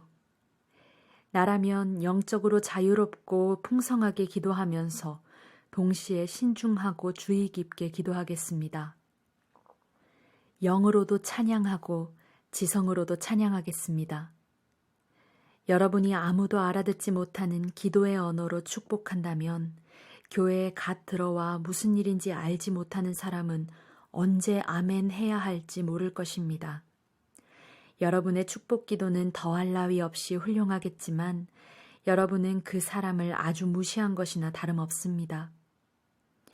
나는 우리에게 방언 기도라는 선물을 주셔서 그분을 찬양하게 하신 하나님께 감사를 드립니다. 그로 인해 우리는 그분과 놀라운 사귐을 갖게 되었습니다. 나는 여러분 가운데 누구보다도 방언 기도를 많이 합니다. 그러나 나는 사람들이 예배하러 모인 교회 안에 있을 때는 다른 사람들에게 횡설수설로 들릴 1만 마디 말을 하는 것보다 누구나 알아듣고 배울 수 있는 5마디 말을 하고 싶습니다. 아주 솔직히 말씀드리면 나는 여러분이 어린아이처럼 생각하는 것에 화가 납니다. 얼마나 더 있어야 여러분이 자라서 어른스럽게 생각하겠습니까? 어린아이처럼 악에 대해서는 잘 몰라도 괜찮습니다. 그런 경우에는 그저 안 돼 하고 말할 줄만 알면 됩니다. 그러나 무언가에 대해 예 하고 말하려면 그 이상의 것이 필요합니다. 성숙하고 잘 훈련된 지성만이 여러분이 속임수에 빠지지 않도록 지켜줄 수 있습니다. 하나님께서 성경에 이렇게 말씀하셨습니다. 내가 낯선 방언과 낯선 사람의 입술로 이 백성에게 전해도 그들은 귀 기울여 듣지도 않고 믿지도 않을 것이다. 그러니 아무도 알아듣지 못하는 방언으로 말하는 것이 무슨 소용이 있겠습니까? 그것은 믿는 사람들에게 도움이 되지 않고 믿지 않는 사람들에게는 구경거리를 제공하여 그저 멍하니 바라보게 할 뿐입니다. 그러나 알아듣기 쉬운 말로 진리를 말하면 믿는 이들의 마음에 곧바로 다가갈 뿐 아니라 믿지 않는 이들에게도 거슬리지 않습니다. 여러분이 교회에 모여 있고 믿지 않는 사람들도 들어와 있는데 때마침 여러분이 알아들을 수 없는 방언으로 기도하고 있다면 그들이 듣다가 여러분이 미쳤다고 생각하고 서둘러 거기서 빠져나가지 않겠습니까? 그러나 믿지 않는 사람들 몇 명이 우연히 교회에 들어왔는데 여러분이 하나님의 진리를 알아듣기 쉽게 명확히 말하고 있다면 그들이 여러분의 말을 듣다가 진리를 접하고 자기 마음을 살피게 될 것입니다. 어느새 그들은 하나님 앞에 엎드려 하나님께서 여러분 가운데 계심을 인정하게 될 것입니다. 나는 여러분이 이렇게 하면 좋겠습니다. 예배하러 모일 때는 각자가 전체를 유익하게 할 만한 것을 준비하십시오. 찬송을 부르거나 가르치거나 이야기를 해주거나 기도를 인도하거나 영적으로 깨달은 것을 나누십시오. 방언으로 기도할 때는 2-3사람까지만 하되 그것도 여러분의 말을 통역할 사람이 있을 때에만 하십시오. 통역할 사람이 없거든 하나님과 여러분 사이에서만 하십시오. 모임에서는 2-3사람 정도만 말하고 나머지는 귀 기울여 듣고 마음에 새기십시오. 한 사람이 독차지하지 말고 차례를 지켜 말하십시오. 그리고 말하는 사람은 각자 기회를 얻어 하나님으로부터 받은 특별한 것을 말하십시오. 그러면 여러분 모두가 서로에게서 배우게 될 것입니다. 말하기로 한 사람은 말하는 방식과 시간까지 책임지십시오. 우리가 바르게 예배하면 하나님은 우리를 무질서에 빠뜨리지 않으십니다. 하나님은 우리를 조화로 이끄십니다. 이것은 모든 교회에 예외 없이 해당하는 사항입니다. 아내들은 귀 기울여 들어야 할 시간에 이야기하거나 집에서 남편에게 물어봐도 될 질문을 던지면서 예배를 혼란스럽게 해서는 안 됩니다. 예배 시간에 지켜야 할 예절과 관습은 하나님의 율법이 적혀 있는 성경책이 지도해 줄 것입니다. 아내들은 예배 시간을 이용해 자기가 하고 싶은 말을 하려고 해서는 안 됩니다. 여러분은 자신이 옳고 그름을 판단하는 거룩한 예언자라도 된다고 생각하는 것입니까? 모든 것이 여러분을 중심으로 움직인다고 생각하십니까? 여러분 가운데 어떤 사람이 하나님께로부터 할 말을 받았거나 할 일을 받았다고 생각한다면 내가 쓴 이 글을 유의해서 보십시오. 이것이 주님이 바라시는 방식입니다. 여러분이 이 규칙들을 따르지 않겠다면 미안한 말이지만 하나님께서도 여러분을 쓰시지 않을 것입니다. 요약해서 3가지를 말씀드립니다. 하나님의 진리를 전할 때는 진심으로 하십시오. 여러분이 알아듣지 못하는 방언으로 사람들이 기도한다고 해서 그들에게 가타부타 말하지 마십시오. 무슨 일을 하든지 예의 바르고 사려 깊게 하십시오. 친구 여러분, 여러분과 함께 마지막으로 메시지를 점검해 보겠습니다. 이 메시지는 내가 선포하고 여러분이 자기 것으로 삼은 것입니다. 여러분은 이 메시지 위에 서 있고 이 메시지로 인해 여러분의 삶은 구원을 받았습니다. 나는 여러분의 믿음이 일시적인 것이 아니라 진실한 것이며 여러분이 영원토록 이 믿음 안에 있으면서 이 믿음을 굳게 붙잡으리라고 생각합니다. 내가 가장 먼저 한 일은 내 앞에 아주 강력하게 제시된 다음 사실을 여러분 앞에 제시하는 것이었습니다. 성경에 기록된 대로 메시아께서 우리 죄를 위해 죽으시고 무덤에 묻히시고 사흘째 되는 날에 다시 살아나셔서 베드로에게 생생히 나타나시고 가장 가까운 제자들에게 나타나셨습니다. 그 후에 그분께서는 한 번에 500명이 넘는 제자들에게 나타나셨는데 그들 가운데 몇 사람은 세상을 떠났지만 대부분은 지금도 우리 곁에 살아 있습니다. 또한 그분께서 자기를 대변하도록 세우신 야고보와 나머지 사도들에게 나타나셨습니다.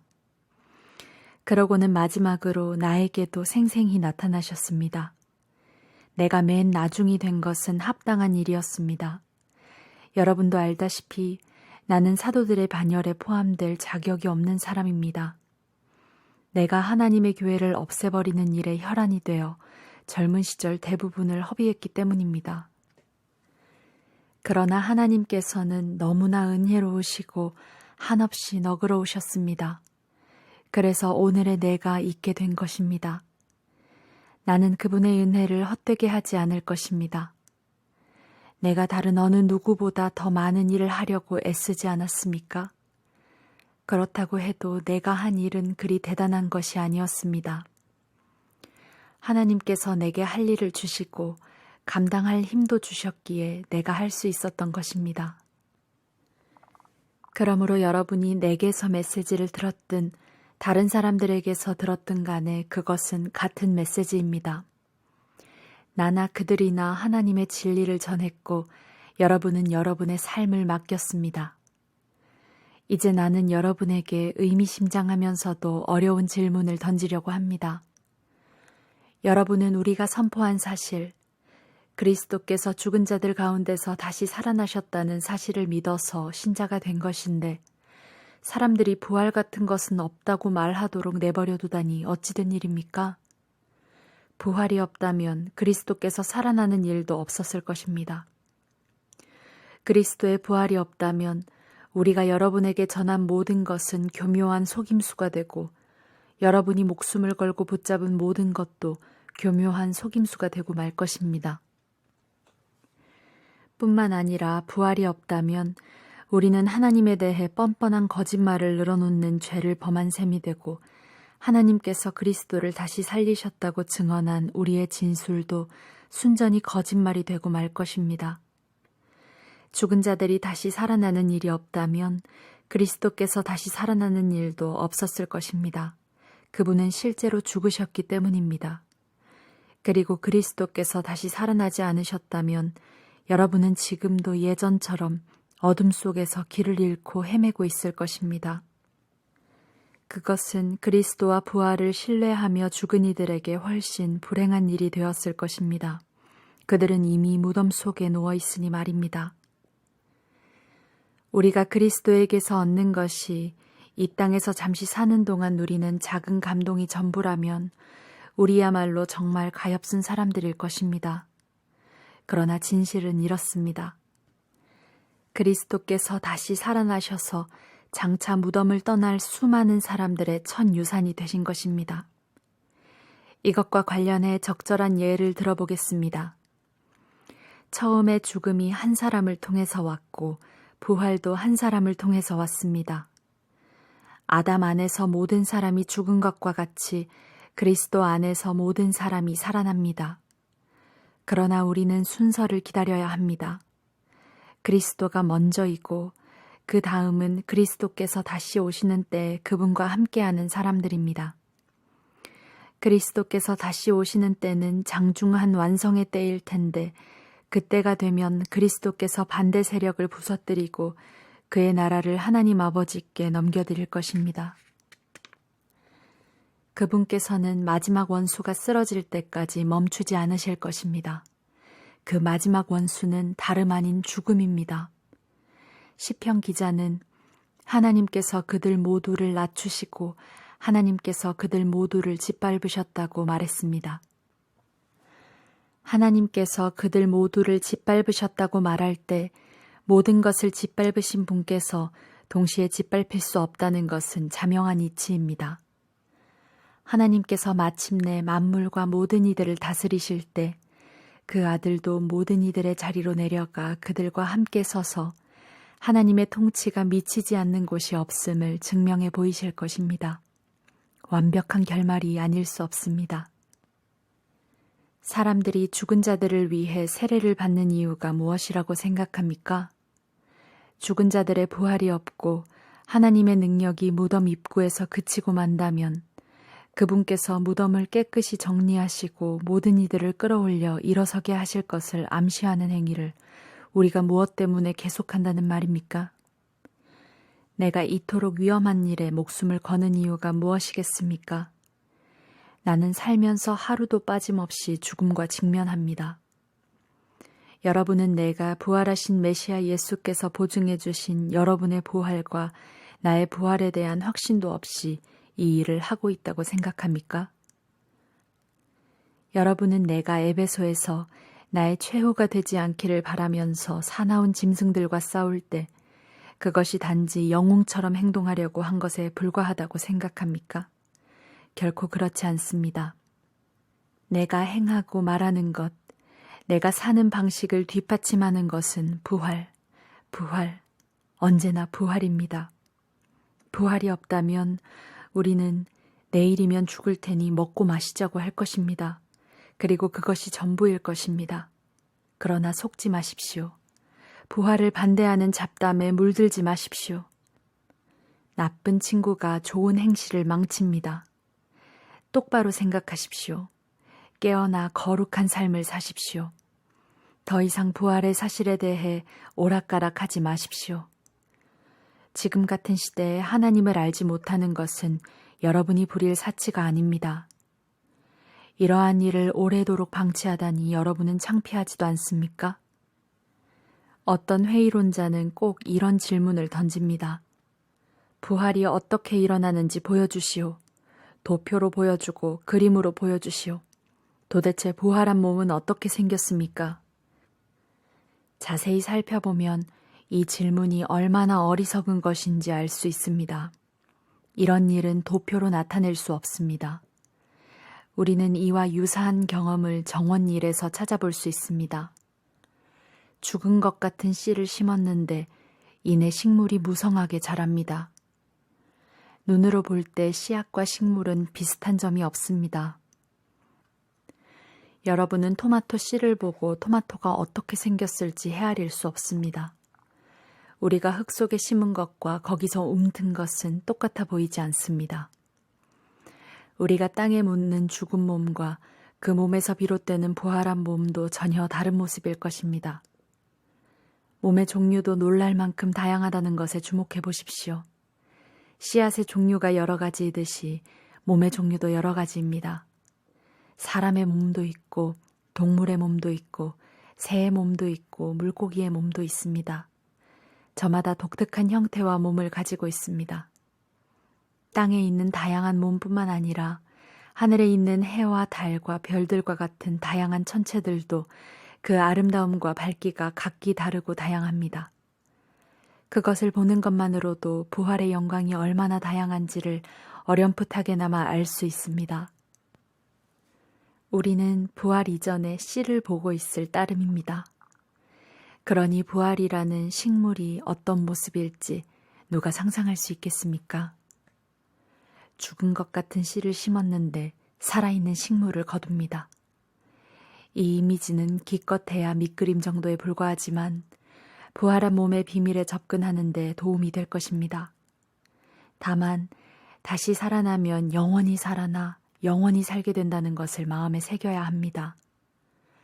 죽어서 묻힌 몸은 아름답지 않지만 다시 살아난 몸은 영광스럽습니다.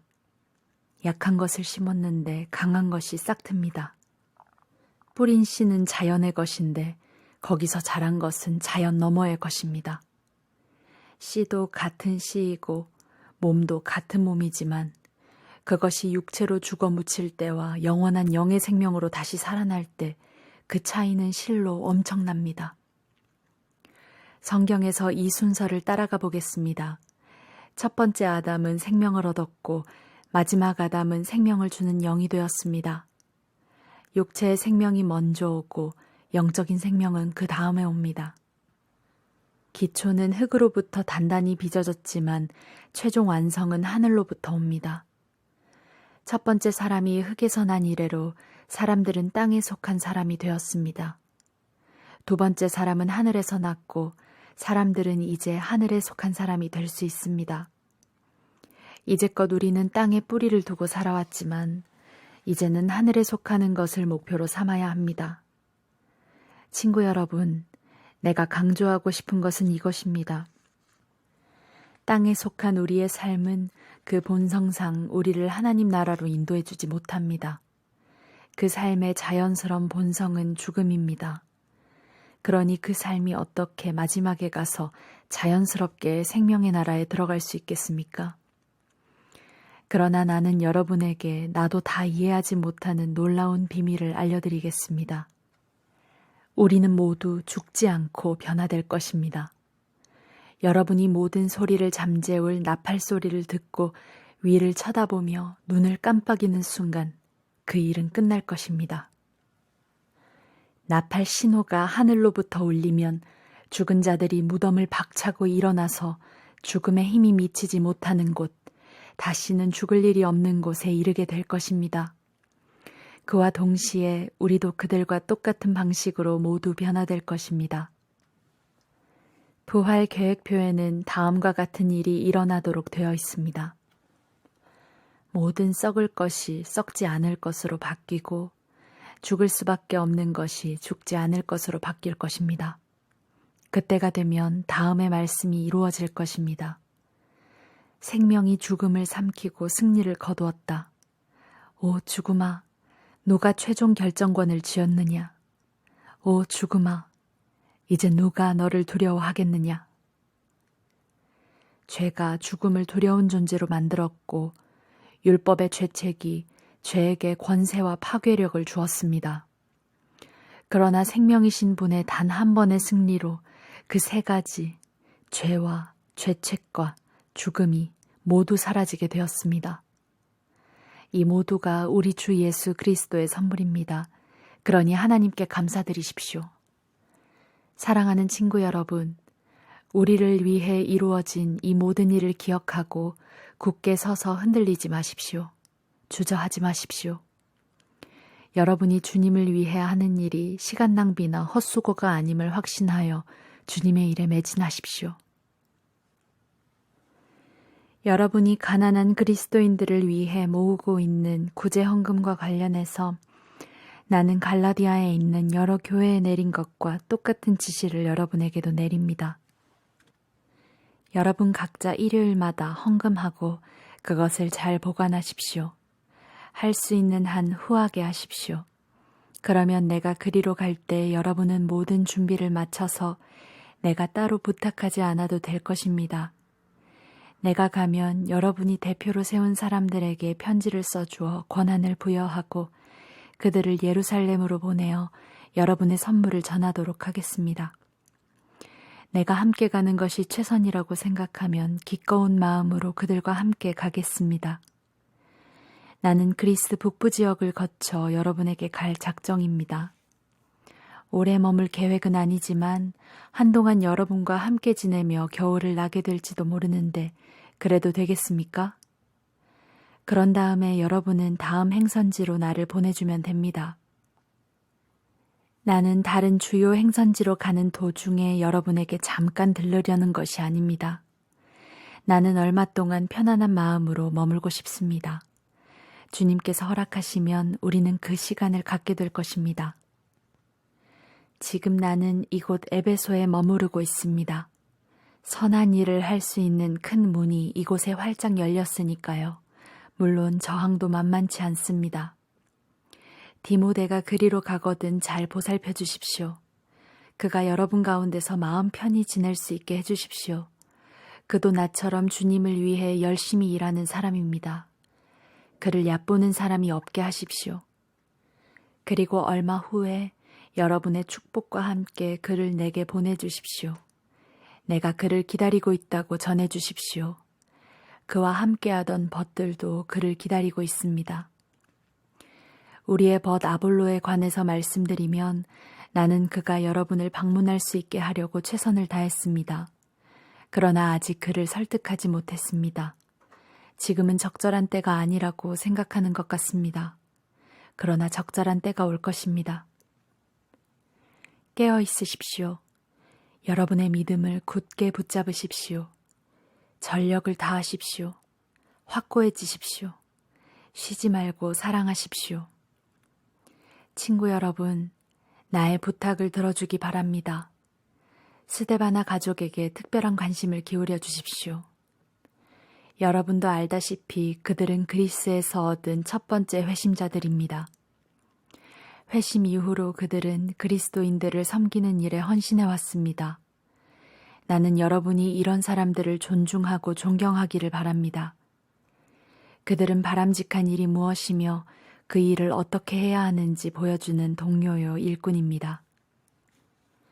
나는 스데바나와 브드나도와 아가이고가 나와 함께 있게 되어 얼마나 기쁜지 모릅니다. 그들이 내가 여러분과 함께하지 못해 아쉬워하는 마음을 어느 정도 채워주고 있습니다. 그들이 여러분과 나 사이에 소식을 전해주어 내 기운을 북돋아 주었습니다. 이런 사람들이 여러분 가운데 있음을 자랑으로 여기십시오. 이곳 서아시아에 있는 교회들이 여러분에게 안부를 전합니다. 아굴라와 브리스길라 그리고 그들의 집에 모이는 교회가 안부를 전합니다. 이곳에 있는 모든 벗들이 안부를 전합니다. 거룩한 포옹으로 주위에 안부를 전해주십시오. 나 바울이 친필로 안부를 전합니다. 누구든지 주님을 사랑하지 않는 사람이 있으면 그를 내쫓으십시오. 주님을 위한 자리를 마련해 두십시오. 우리 주 예수께서 여러분에게 두 팔을 활짝 벌리고 계십니다. 나는 메시아이신 예수 안에서 여러분 모두를 사랑합니다.